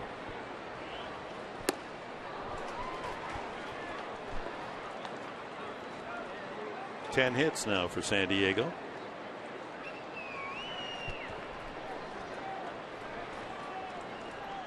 And the base is still jammed.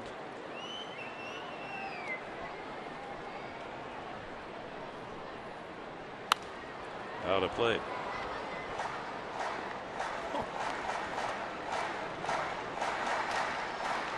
A fan right below us tried to make the catch on that foul ball and nearly got it right in the SD on that hat.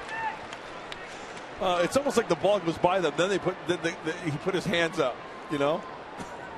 That ball will get up on you quickly. You got to be ready there. Bearded gentleman there. Oh, that was funny. 2 strikes now on Hundley. Quinton, Headley, and Guzman aboard. Strike 3. 2 out. And here's Will Venable. He's had himself a day, a solo homer and an RBI single, 2 for 2.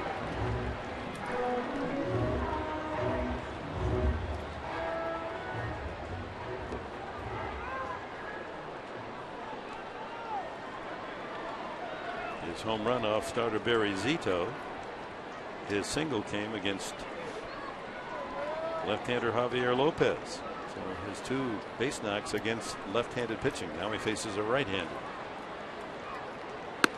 That's right.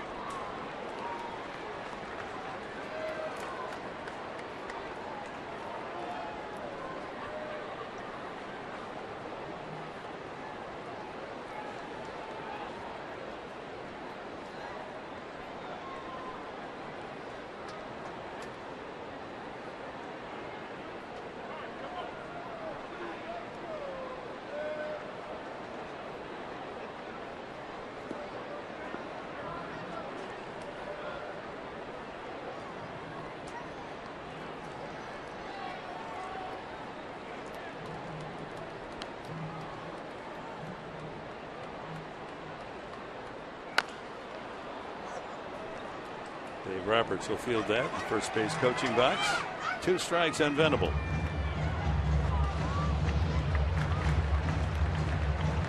Yeah, now we're talking. I like those uniforms going way back. Those are Dave Winfield era San Diego Padre uniforms.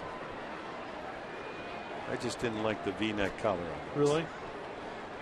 You like the button-ups? Yeah. We could incorporate a button-up on that's that. what I'm saying. Yeah. More traditional look, but the color combinations were good. Ooh, almost to the screen. 1 and 2 to Venable. I've said it many times. Just one man's opinion. Bring back the brown, yo. Big fan. It says Padres. You turn on the TV. Oh, who's playing? Oh, Padres. Right? You bring back the white spikes. Sorry, Brian Perlman. Sorry, Spencer Dolan, Tony Patrica. Got to bring back the white stripes, white spikes. Brown stirrups, yellow sandies. Take me back, Professor. It is true that the current uniforms, especially on the road, are very similar to Seattle and Milwaukee. And when you see on television, you don't right away know that it's the Padres. How about when I'm just not a big fan of the color combination, the brown and the yellow. Really? I think the throwback uniforms the other night, the PCL. I like the black with the red. Love those.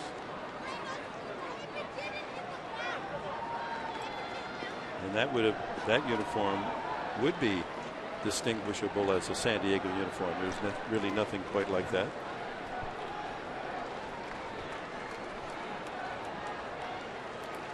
A ball, 2 strikes, bases loaded.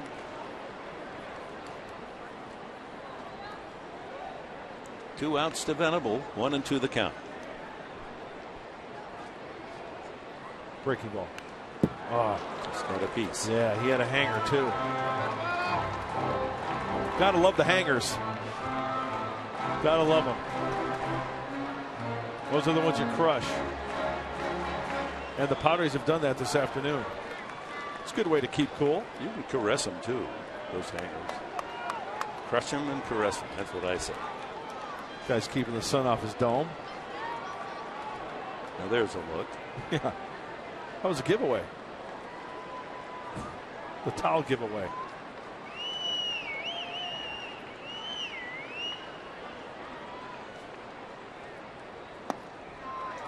Down low and 2 and 2 the count. Hey, good job recognizing that change up there at 85 and laying off of it. You think Contos is a deliberate style pitcher? Sure takes his time, doesn't he? Wow.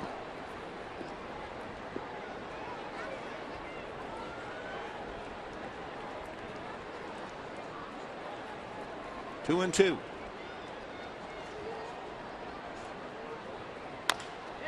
Chopped to Contos, and he'll take it to the bag himself as Posey was late getting over there. The Padres score another. It'll be an unearned run. It's 8-1.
One here in the 5th inning, and they're not the only ones having fun. How about the hundreds of kids out here for the debut of Kids Fest at Park of the Park? They got it all out here. All the inflatables, love these things. They got some face painting, balloon artists, and the best part about this, 14 and under, all the kids can get in here, have fun with these for just the price of admission, guys. And these never get old. I love this kind of stuff. What do you think? Well, you want to join me? Yeah, just be careful. You're just kind of blending in. You're blending in. I don't know which way. Oh, there you are. Yeah. Oh, there you are. We got little guys ready to take me out over here, so I better get off this before I fall. Love the jumpies. I saw Mike Pomeranz out there in a clown suit making some balloon animals. No, that's how he dressed today. Yeah. No, don't say that about his attire. That was a nice jacket. Yeah, I liked your battle of whatever you call inside that. Corner? Inside corner. The pregame show. Sweeney was nails today. Yeah. What do you mean today? That was fun. Oh, Mark. Where did he get that picture of you swimming? I don't want to name any names, but a lot of people in the truck helped me with this. It's all about the floaties. Sweetie. Up in Alpine. Sweet. That's what he does on the off days. I'm going to be in the next Austin Powers. That is tremendous. Nice work, Sweeney. 1 and 2 to Andres Torres. You know, everybody should have a horse laugh every day of their life. You know, it's like Jimmy V said, Jimmy Valvano, you should cry. Laugh you think and you cry. You should be it's a full day. You should be deep in thought, and then you should, laugh, right? That was a good laugh, thanks to you. Great therapy. One away is Andres Torres taken care of. I need to get a picture of that. Oh, you will. I think we all will. Derek Stultz with the beneficiary of an 8-run support today. 8-1 the score. Torres, who tripled to open the game and scored the only Giant run. You got to love the wiggle room. You have to love the space that Eric Stultz has been given here with the 7-run lead. You know, if you give up a solo shot or a walk or a base hit, it's really not a stressful situation. Thanks to the offense this afternoon up to this point. Yeah, the Padres have had so many 1-run, 2-run games. This is a luxury that Darren Balsley and Bud Black have not been able to enjoy very often this year. So many tight, tense games. I can't. Padres lost the opener of this series, a 2-run game, 4-2. They lost to Colorado the last game of that series, 5-4. They did win behind Stoltz 2-1. Colorado won 4-2 to start this homestand. Sunday seemed to be good days for San Diego. Line foul.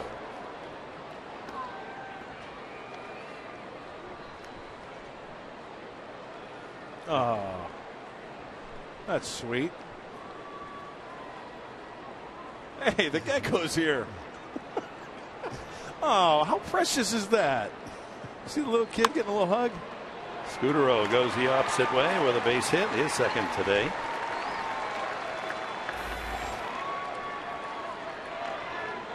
Fifth hit off Eric Stoltz. With 1 out, brings up Buster Posey, 1 for 2. Well, Eric Stoltz showed earlier that Posey can be pitched to. Remember, he struck him out first at bat, the first inning. Good fastball away. Try to work down, change some speeds, and hopefully get a grounder. Suppose he doesn't run that well. Maybe get a double play here. I will hit safely in 13 straight games against San Diego. Series 8 for 15, better than 500. Fouls it back.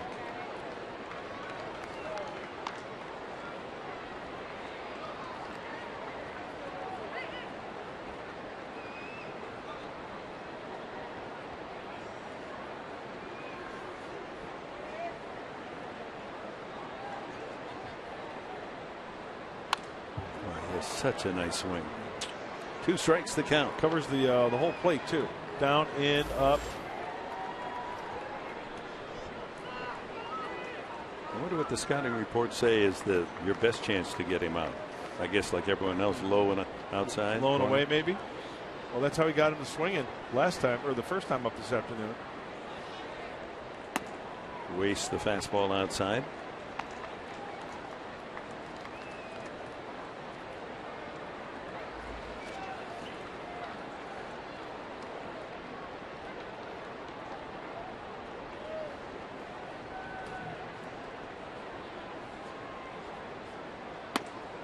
Outside again, 2-2. Throw him one of those slow curveballs. Stoltz, let's see what he does with that. Couple of fastballs. What a changeup here. Nicely located changeup down and away. Elevated that one a little bit.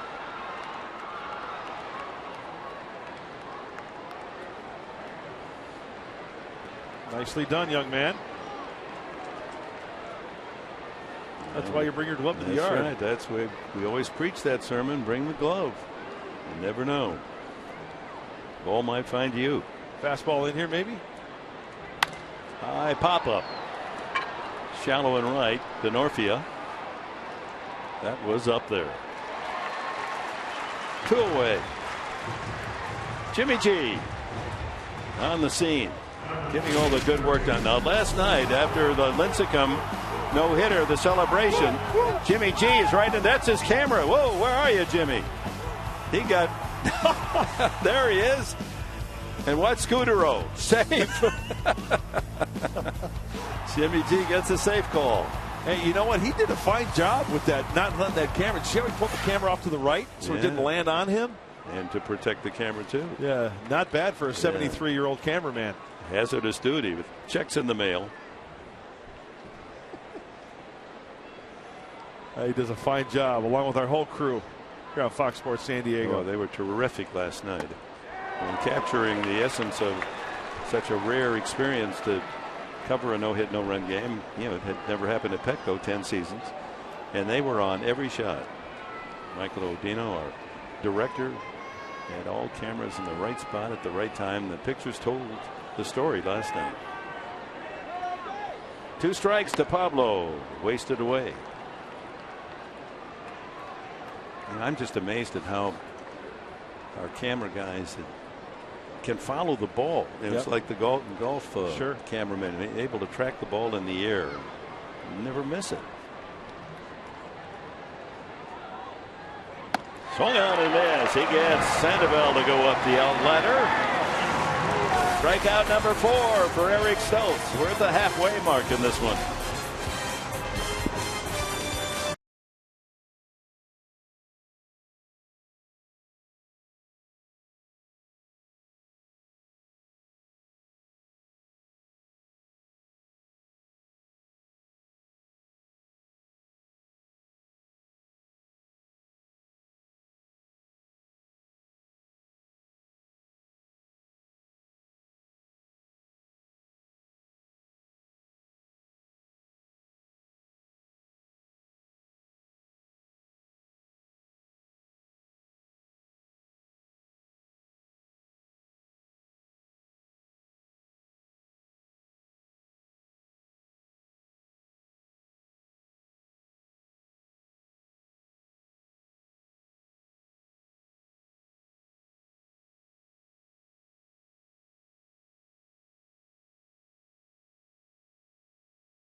Saquon, real friendly, real close. And by the Aramco Group, purchase, refinance, reverse.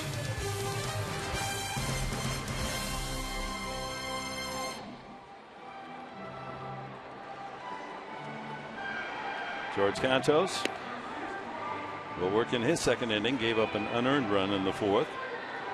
It'll be Stoltz, Cabrera, Denorfia. Eric Stoltz has a single and 2 at-bats today.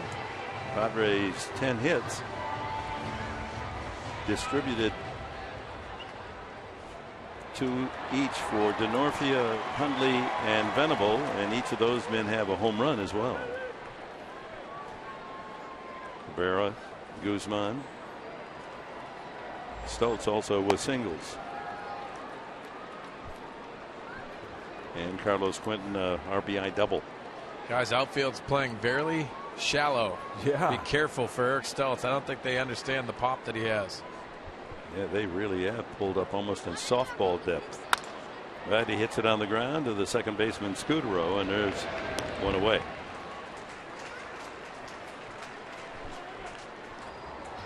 Everett Cabrera. Single, a walk, and a steal. 34th stolen base and a strikeout.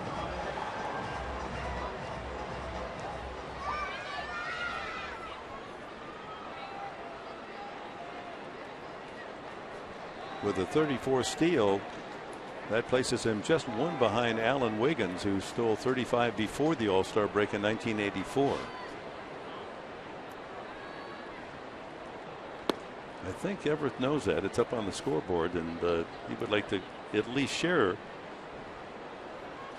that honor with Wiggins. His daughter was a fabulous athlete, basketballer. Candace. Well, it was a nice 1-2 punch for the Padres back then, huh? Wiggins and Gwynn. Woo-hoo. Speed, contact, run. Right? I mean, that's an automatic run. Whoa, watch out. He's done it again. That's the third time in this series that he's lost the bat. Last night it went behind home plate, no damage, but twice it's gone into the crowd. Cabrera will let that fan take that home as a souvenir. You know, guys, when you're up at the plate and your batting gloves get wet, even if you have pine tar or even that sticky stick that they put on the bats, it doesn't really help at times because that batting glove gets wet and it just slips out of your hands. Mark Sweeney. Now, that gentleman did give it to the lady after he collected it, and of course the usher then they'll tag it, and that fan will be able to pick it up at the end of the game. They don't want her practicing swings during the course of the game. Mark Sweeney. Yes. Did you just say sticky stick? Sticky stick. That's what they call it. Really? The Moda stick. Okay, I got you. It's a stick that's sticky. Does it stick when it's inside the bottle? It sticks. 3-1 and ball 4. So Cabrera, although in an 8-1 game, Bud Black may put up the stop sign, don't try to steal. Second walk today for Cabrera. Second walk from Cantos. 1 out, and Denorfia 2 for 2, hit by a pitch. He scored 3 runs today. See if Christian Orvik can create another first and third situation here. Big hole on that right side. Huge hole in right center field as well. You take a look out there, right there. And they are playing shallow as well. Denorfia homered in the first inning after the Giants had scored in the first. A triple by Torres, single Scudero. Denorfia got the Padres even with a home run into the left field upper deck.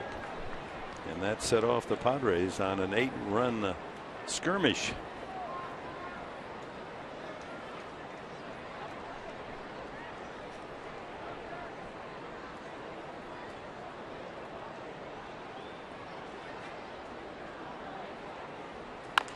Chop to third. Sandoval, only one way to go. Almost airmailed that one. And Posey had to go up on his toes to retrieve as Cabrera goes to second base. Hey, get ready, fans, for Fox Sports 1, America's new 24-hour sports network. Fox Sports 1 will be your home for great live sports, all the news and highlights, all you want, and shows and specials that only Fox can bring you. Fox Sports 1, it's coming August 17th. It's going to be awesome. All right. Yeah, it will be. Sports fans are well treated these days, aren't they? So 2 outs, and Cabrera at second base for Carlos Quentin. He's walked, doubled sharply into left, just missed a home run. Knocked in a run with that double in the 3rd inning. Safe on an error in the 4th. And he hits this one well, high into the left field corner where it's the shortest distance. Home run! The Padres now have set a season high, their 4th home run today. Quentin circles the bases, his 12th of the season.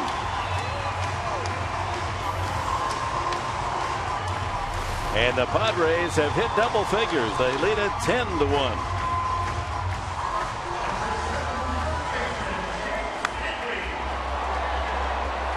First pitch, Hackett.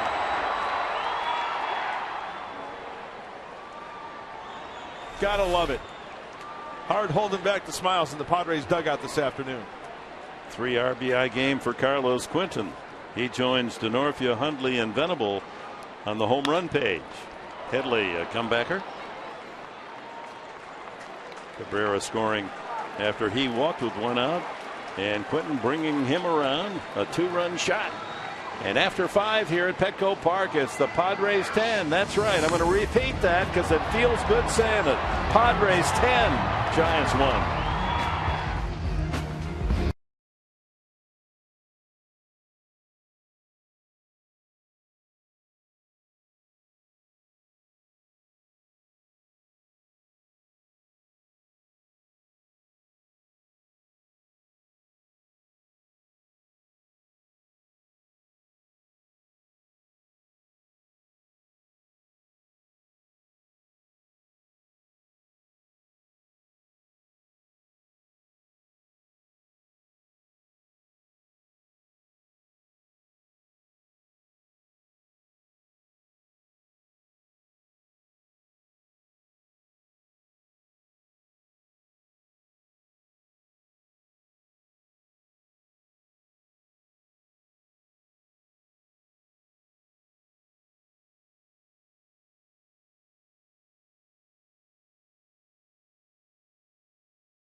One lead over the Giants. 4 home runs, a season high. Yeah, some of the pick the stick. Look at those. She's in front, and she's got Quentin for 12 again. Kelly can pick him. Hashtag sorry about being good, guys. How about Grant, though? Hey, yeah, that's a big day for you, Mud. Thank you very much. And Mike Pomerantz, hang with him. Poor Mike. We got to give him a couple of sympathy points, huh? I'm not feeling sorry for him. He gave you sympathy points for the. He gave me nothing.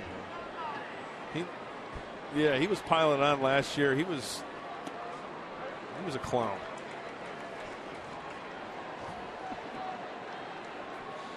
Hunter Pence, Jeff Francoeur, and Tony Abreu against Stoltz here in the 6th. Pence is 0 for 2. How does Kelly Kroll do it? Well, you know, she does her homework. She does those interviews in the locker room. She works and works and works, and you know, she gets a sense of who's going to be good on a certain day. Yeah, maybe even a player. You know, she's so popular, the player might say, "Hey, Kelly, pick me today. I'm going to, I got a home run." Yeah. You know, I think that's happening. I really do. I'm not paranoid about it, mind you. I bet Quentin gave her about a 10-minute interview that we didn't even see, but it was just explaining how he's going to have a big day and score 12 points for us. And then she hides that. Scouting report. She hides that so we don't see it. I mean, I don't blame her. Nice. Hence, blown down on a fastball inside. 5 strikeouts. Nice sequence of pitches. And that's exactly what Stoltz likes to do. You go soft early, and then that fastball, it's got to be on the inside part of the plate, though, a little bit. Just take a look at the breakdown. A lot of pitches for Eric. Here into the 6th inning, 96. Well, in pitching 99, I take that back. Complete game on Tuesday, went 122 pitches, remember. And Bud Black was tempted to bring him out in the 9th inning after Colorado had scored a run to make it 2-1. But Stoltz said, I still got good stuff, and he stayed and logged his 2nd complete game of the season. And the way it started today, a triple single, the first 2 hitters he faced. Oh, is this going to be a continuation of what's been going on here? Line drive at Jerko, so it works the other way. It's the Giants lining out as Francoeur hits it hard but right to the glove of the second baseman.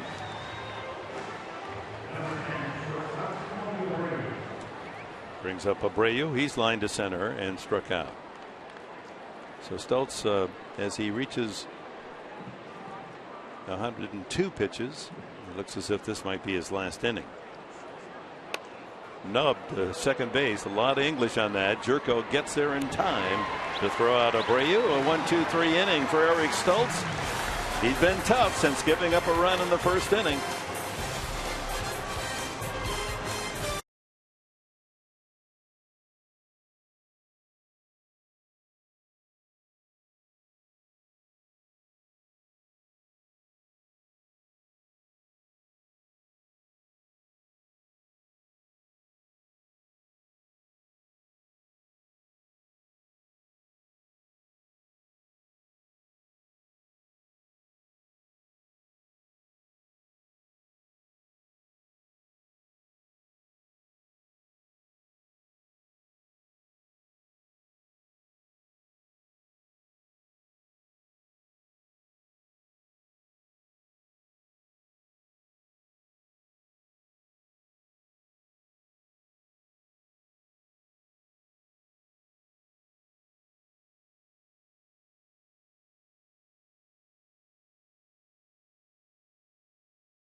Padres on U.S. Army appreciation plus the Marine recruits. So we had the full forces out, and it's time for our San Diego fans of the game.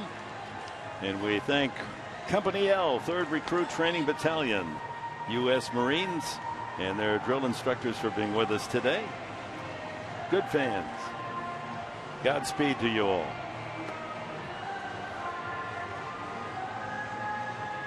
New pitcher for the Giants, Santiago Casilla, just activated. He had surgery on his knee, had a knee cyst, and this is his first game on return. He'll face Jerko, Guzman, and Hundley. Jerko and Headley are the only 2 Padres without a hit in this 10-run, 11-hit attack. Well, this is how the game developed. After the Giants scored in the first inning, Kristen Orpia answered, second man that Barry Zito faced, and it was 1-1. And then Nick Hundley in the second inning with 2 outs, his 6th home run. And right behind him was Will Venable. Venable's 11th home run of the season into the Jack-Jack, and the Padres led 3-1. Carlos Quentin just missed a home run, had an RBI double, but didn't miss that one as he sails it into the Western Metal Supply Company building. A 2-run home run in the 5th inning. Part of the 10 runs and 11 hits, 4 home runs, the most by the Padres in any game this year. Jerko is grounded out, struck out, and lined out. Hit it hard the last time on the line, but right to the left fielder, Francoeur. So 0 for 9 now on his return.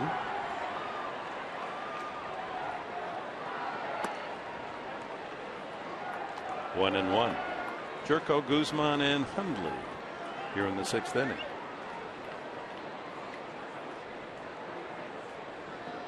Fifth pitcher used by Bruce Bochy, following Zito, Dunning, Lopez, Contos, now Casilla. 1 and 2.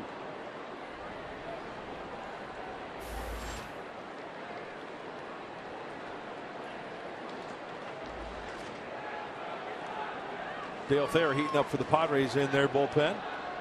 Whoa. Look out. All the way to the screen. 2 and 2.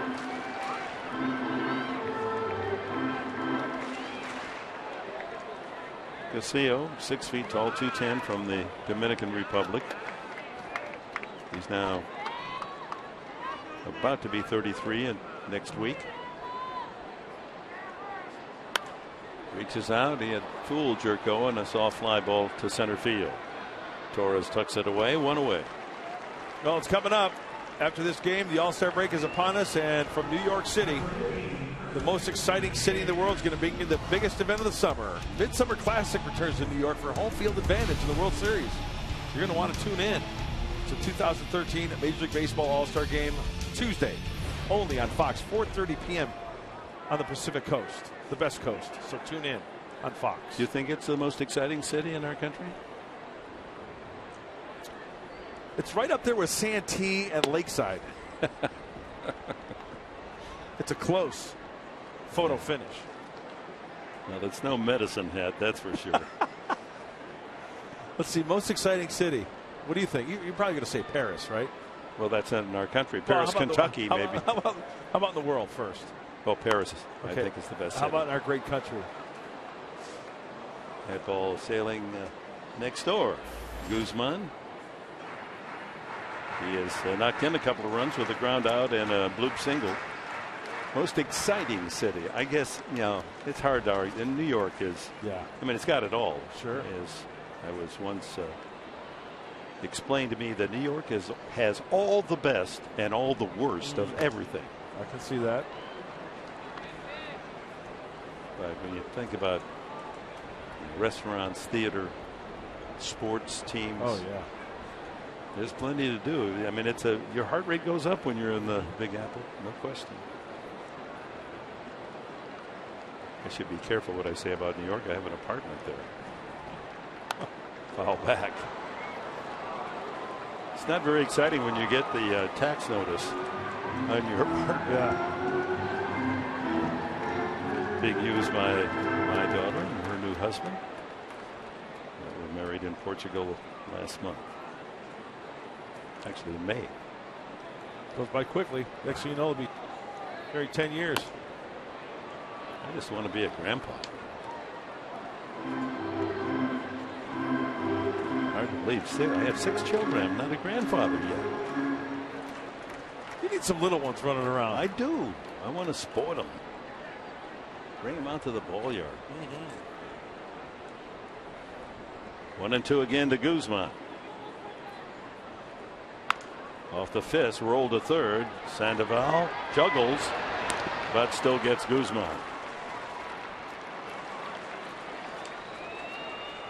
So 2 up, 2 down for San Diego Casilla. Here's Hundley. Hundley has produced 6, 7, 8 points. I don't think anyone picked him today.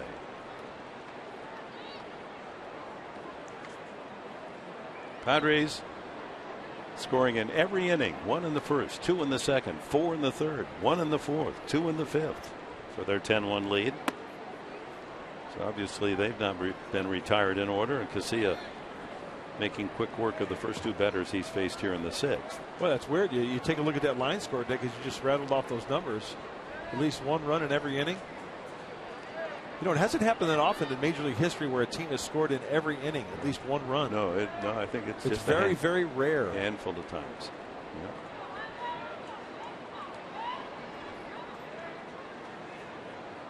In fact, I think if we get our angry statistician Mike Trussell forgetting about my ties for the time being, he could probably find that out for us.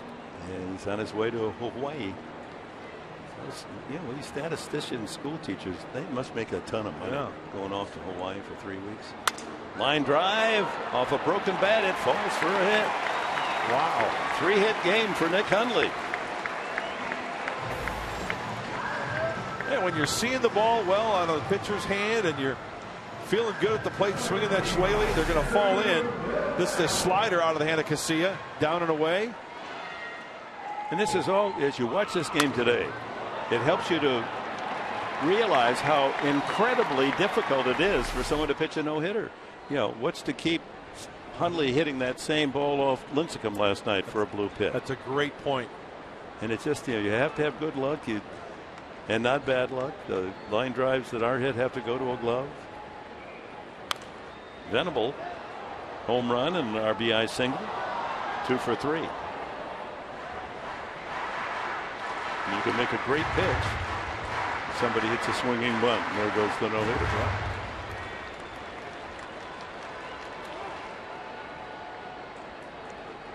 Scoring in every inning.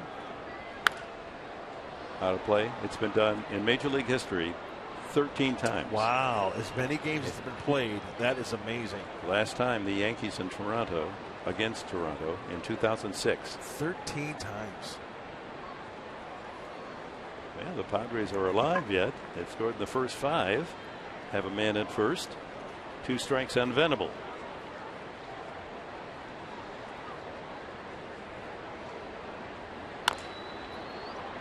Casilla over to Posey. Well, it won't be 14 at Petco today. No runs, a hit, a man left. The Padres have stranded 7, but they lead by 9.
The 7th inning. Mark Sweeney, Mike Pomeranz working on the post-game show for you. Wow, I suppose you just wake up one day and decide today we're going to start raking, and maybe after a no-hitter, that's what it took. Padres, a lot of power today. Well, this is why we love baseball, because last night no-hitter, tonight Denorfia hitting a bomb to break the ice. Then you have Nick Hundley, who gets a pitch out of the middle of the plate and drives it out of the ballpark. Now you can feel the weight coming off the Padres' shoulders, and then Venable taking a left-on-left and taking it out into the jack deck. Sweet approaches today. It looked like they were very comfortable, and Carlos Quentin topping it off. I think there's more room, but today they look very comfortable, Mike. Gentlemen, when we see you after the final out for the post-game show, we'll talk about all the offense. Eric Stoltz, you'll hear from Buddy Black, and we'll get you ready for the All-Star game. All right, sounds great. join you for the Emmy Award-winning Fox Sports San Diego Padre postgame show.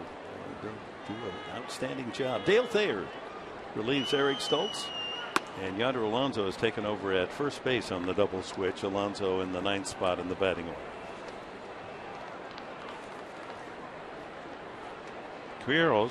Quiros has walked in line to right. Hits that one to left field and hit pretty well. Quentin to the wall, off the wall. And Quiros into second base with a double. Just missed a home run. Boy, the ball is really carrying here in the day. It is, and I think Carlos Quentin kind of sensed that wall sneaking up on him as he just at the last second, if you take a look, the slider, Quiros goes down and gets it, puts up that glove to try to make the attempt, and all of a sudden, bang! Gregor Blanco will be a pinch hitter. You know, even though that wall is padded out there, that's a big boy going into that hard wall.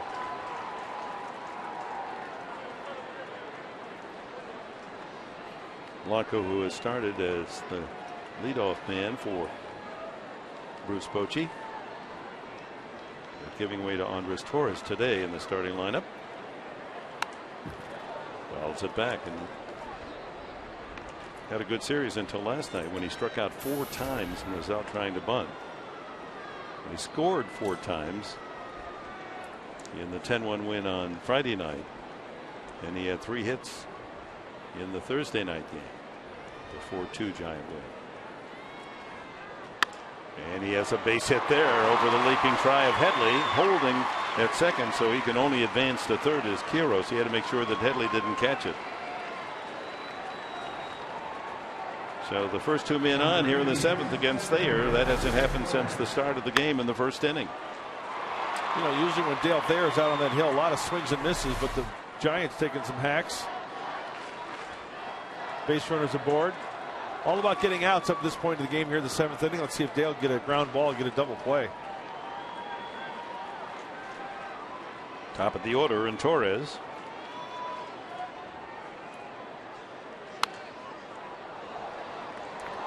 Torres tripled deep right center field to start the game.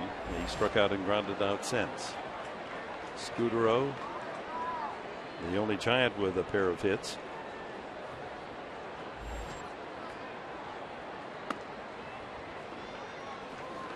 One and one. Now, what a job again by Eric Stoltz. Yep. 6 innings, allowed just 1 run, 5 hits, walked 2, struck out 5. High fly ball, shallow. Cabrera in front of Quentin to make the catch, so the runners can't advance. 1 away. And this copyrighted telecast is presented by authority of the San Diego Padres and may not be reproduced or retransmitted in any form, and the accounts and descriptions of this game may not be disseminated without the express written consent of the San Diego Padres. Mr. Edberg. Yeah, the picnic continues out there in the park at the park. I think those tickets are still $5, aren't they? I mean, that's got to be the best buy in all of baseball. $5 to come in. And if you want to leave the grassy area with a picnic, you can come down and there's those seats there just above the sandbox. Sure.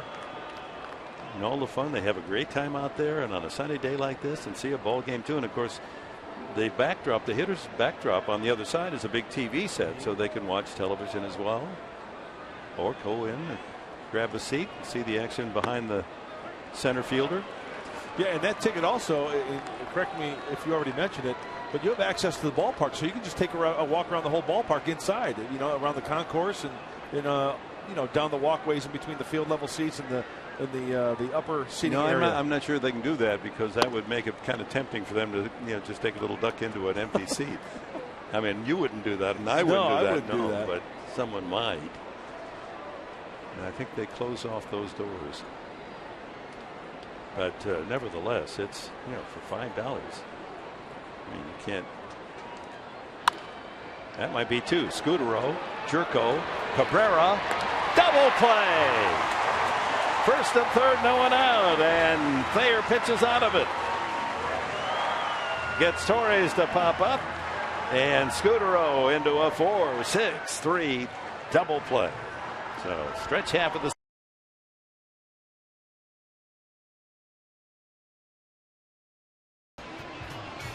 10-1, the Padres lead here, and they coming into the bottom of the 7th inning. Time for the 7th inning. And let's join Frank Anthony. Take me out to the ball game here on U.S. Army Appreciation Day. Please stand and welcome 11th ACR Regimental Senior Career Counselor, Sergeant First Class Santantoniano Smith. Please sing along as he presents God Bless America.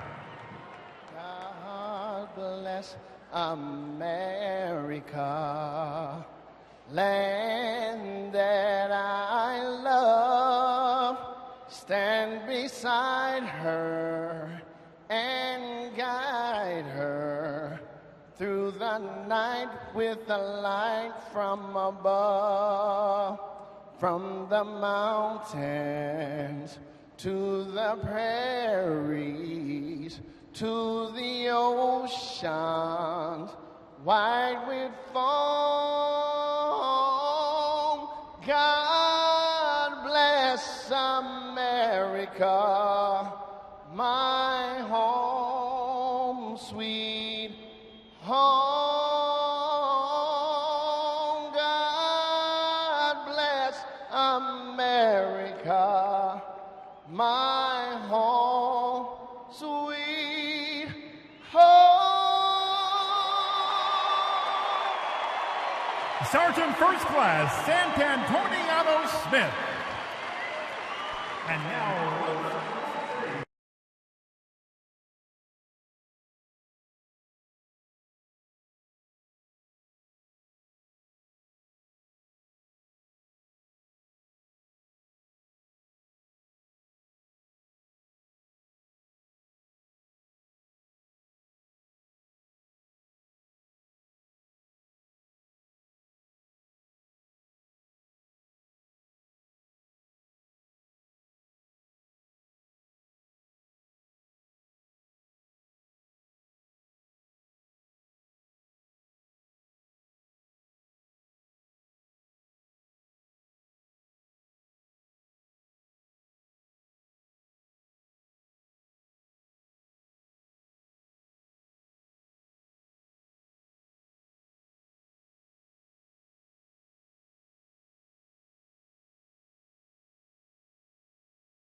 Yeah, the Padres all aboard today. 10 runs on 12 hits and lead it 10-1 as we go to the bottom of the 7th inning.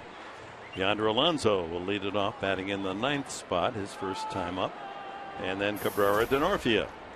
Jeremy Affeldt, the 6th pitcher used by Bruce Bochy today. Zito, 2 innings plus. Allowed 4 runs, all earned. Jake Dunning, 2/3 of an inning, 3 runs, all earned. Javier Lopez gave up a couple of hits in a third of an inning, but no runs. Cantos, in his 2 innings, 3 runs, 2 earned. And Casilla allowed a base hit, no runs.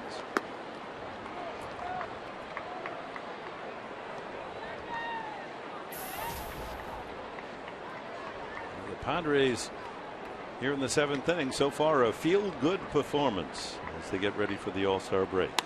Line drive right to Sandoval.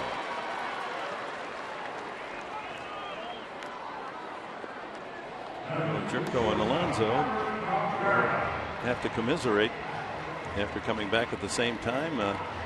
Both are wearing the collar so far after the rehab.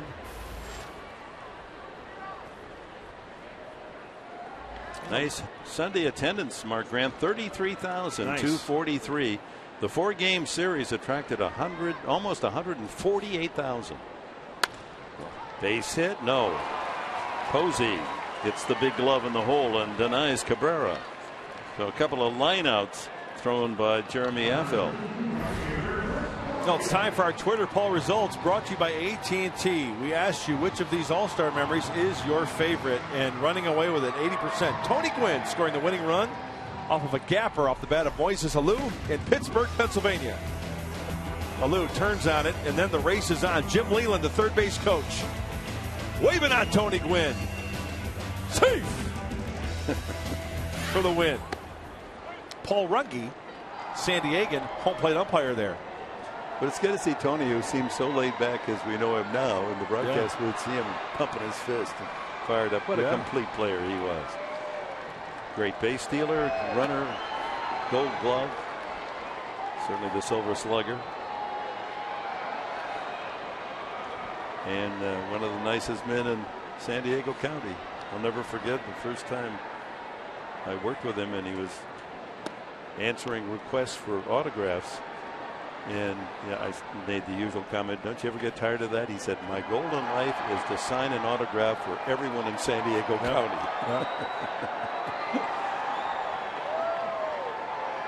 Denorfia with the count 2-1. The wave trying to make its way around Petco. I'll forgive the wave today. How about that? There you go. I'm not going to criticize the wave today. That's nice. It's 10-1. Watch out.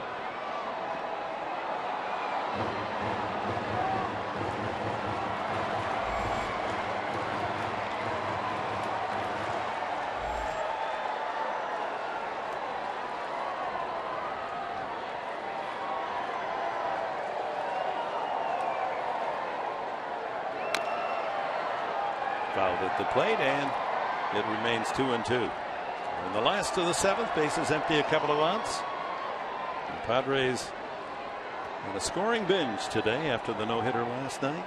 10 runs on a dozen hits. Denorfia with a home run, hit by pitch and scored, singled and scored. He's accounted for 3 of the runs. Upstairs for a souvenir. Deep into the second deck.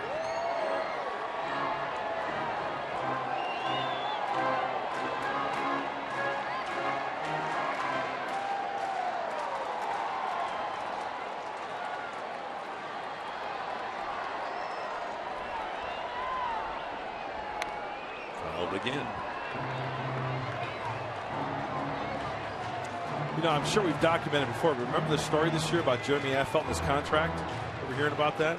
Henry Schulman of the San Francisco Chronicle, after negotiating a 2-year, $10 million extension with the Giants 3 seasons ago, clerical error mistakenly listed Affeldt's 2010 salary as $4.5 million, the new deal, when it was actually $4 million. Both parties signed the agreement without noticing the flub. Affeldt was legally entitled to the extra money, but Jeremy Affeldt gave the $500,000 back. Good on you, Jeremy. Yeah, that is unusual.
And by your San Diego County Lexus dealer, who invites you to test drive a luxurious Lexus automobile today.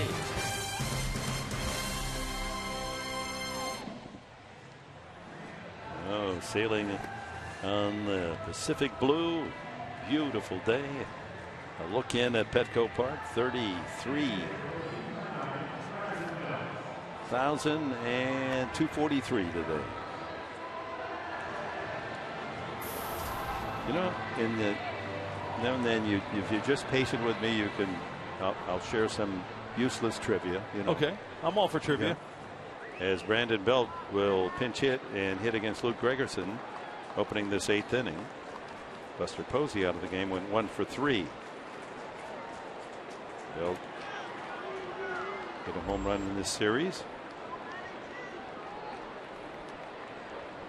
As Bruce Bochy giving his bench players a chance to be involved in this game as the Padres lead 10-1. Sandoval and Pence to follow. Belt had a couple of hits, a home run last night. Give me some useless trivia. Now, how about this? And it's going to apply to this series. There are only 4 words in the dictionary that end D-O-U-S. Dus. Okay. D-O-U-S. Should I guess? Well, you can. Horrendous. That's one. And that would apply to what has happened in this series. Stupendous. That would apply to last night.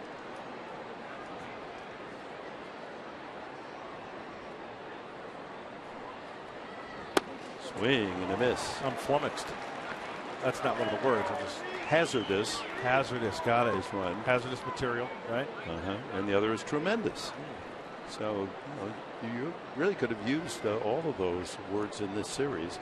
Hazardous. Yeah, you could have found a place. When that ball hits you, thrown by the pitcher, it's hazardous duty.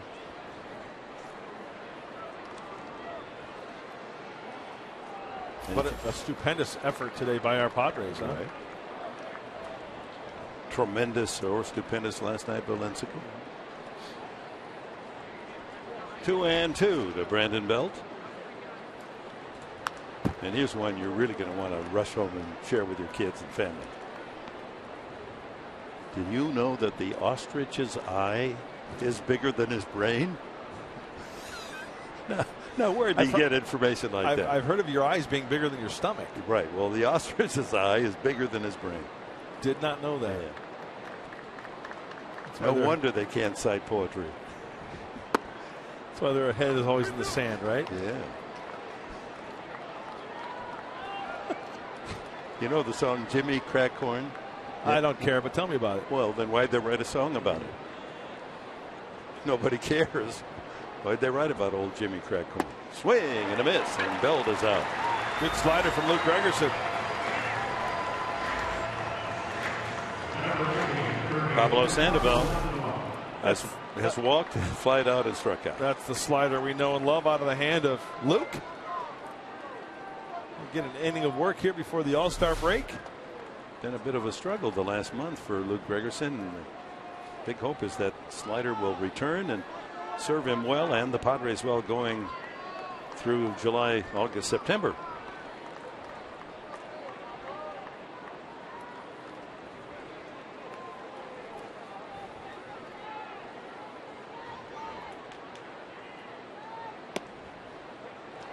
Well positioned, that slider. I guess that was more of a moving fastball. 90 miles an hour.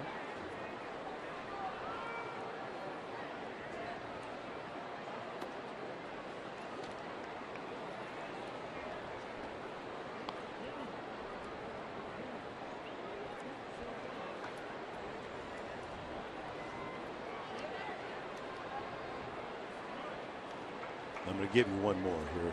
Because we got an all-star break. And you can't guess it, but it is kind of interesting. The shortest word in our dictionary that has all 5 vowels, not counting Y, but A-E-I-O-U, the shortest word.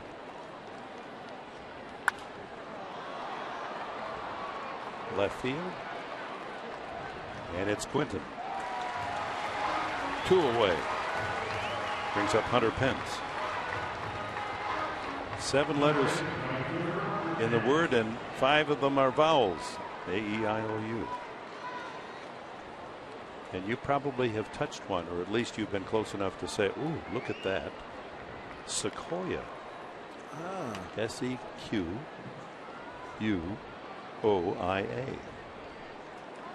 It's a big tree, right?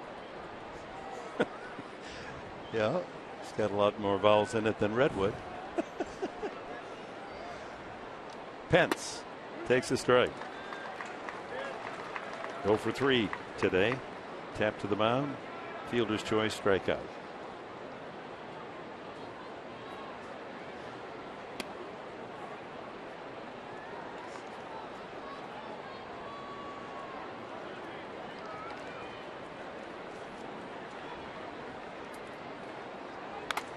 Ooh, off the cage of Hundley. Quick action by Diaz to make sure he's okay.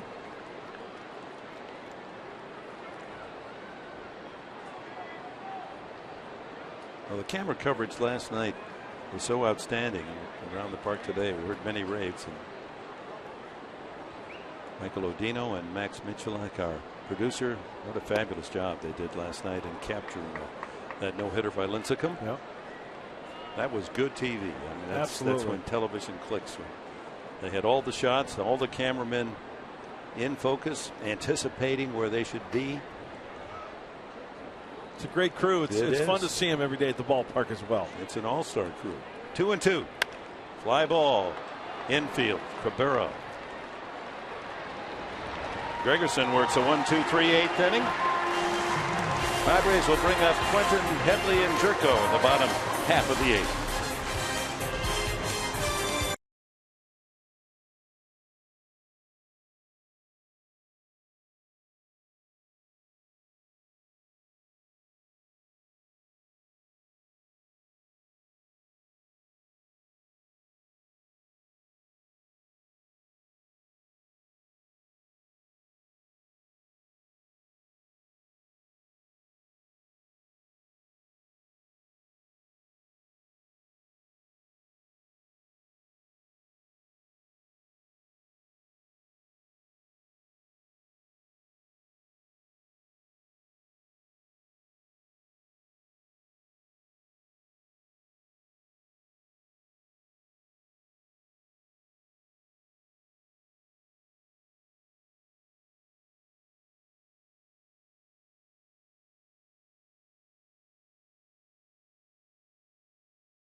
Star of the game, and Nick Hundley, a 3-hit effort today, including a home run, RBI single, and a 3rd hit in the 6th inning.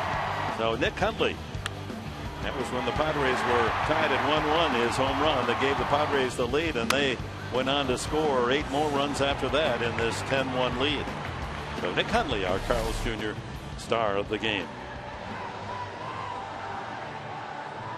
New pitcher is Sandy Rosario, the 7th used by Bruce Bochy, Zito, Dunning, Lopez, Cantos, Casilla, Afelt, Rosario. We saw Rosario when we were up in San Francisco last time. Fastball slider change. Get up to mid-90s on that fastball. Keeps the ball in the yard. Only 1 home run at 21 1/3. Brandon Belt stays in the game for Posey at first base. Quinton. It's a high fly ball to left field. Francoeur toward the line in the shadows to make the catch. Carlos with an RBI double and a 2-run home run to knock in 3 today.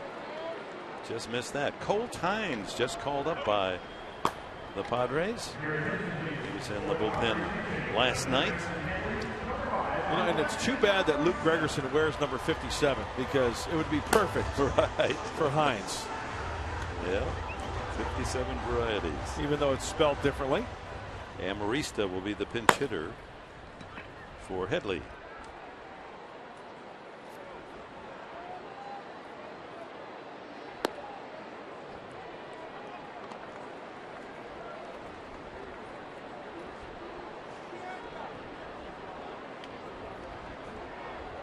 Hines joins the team from Tucson, where his record of control is quite astounding. Yeah. 35 innings for Tucson, 2 walks. That is incredible. 28-year-old from Texas. High pop fly in foul territory. Sandoval has room. And Marista pops out, 2 away.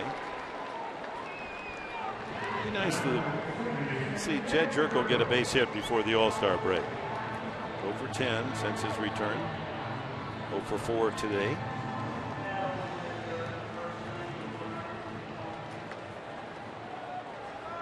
Hit one on the nose back in the 4th inning, but lined it right to Francoeur and left.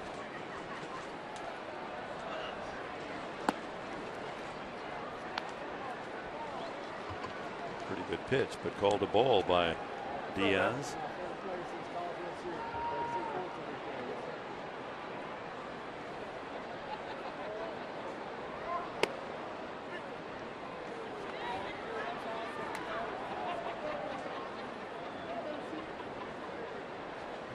Marcotte will hit if Jerko could keep this 8th inning going.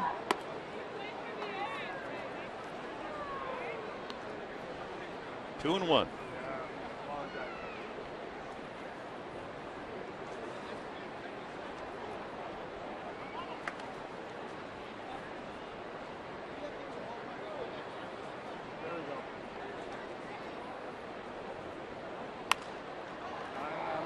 Another pop fly and Belt right at the bag. With a grab, a quick inning for Casilla. Retires the Padres in order. We go to the 9th, 10-1.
Making his major league debut here today. Told me it's been a wild 24 hours from him. Flew in early this morning from Vegas. Was told last night about getting this opportunity, and Bud Black says this is one of his favorite feel-good stories. This is a guy who earned it, working his way up through the majors out here today, through the minors out here today.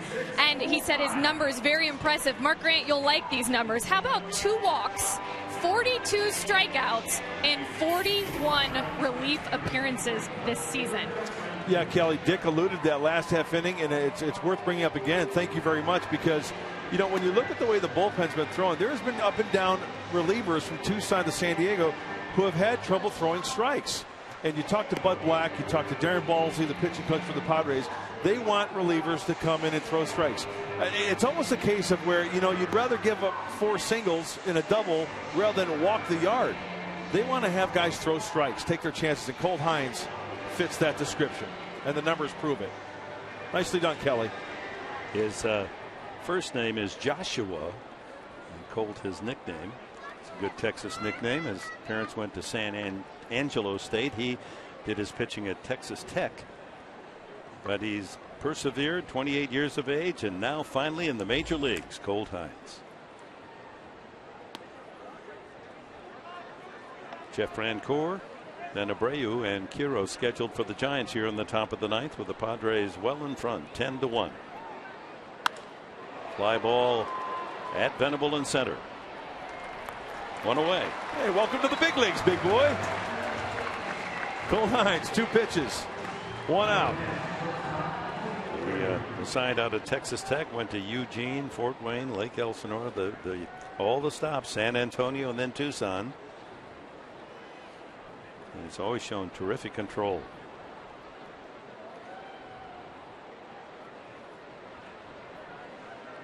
Kind of a short armor. A little deception in that delivery.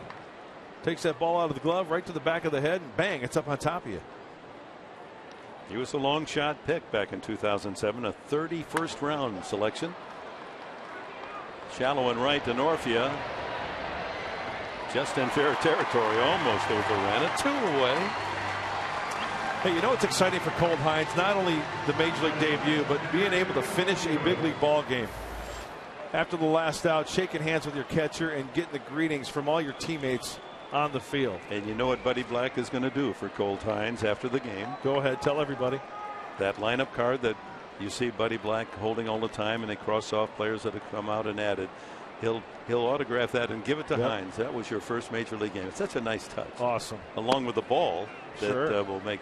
He'll keep that for the final out. So he's 1 out away. Guillermo Quiroz, a double, a walk, and a line out to right. That just missed. 2-0.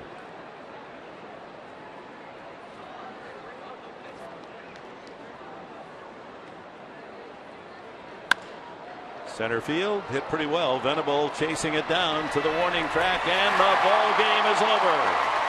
The Padres so hungry for a win big here today, 10-1, and Colt Hines makes his major league debut. 1, 2, 3.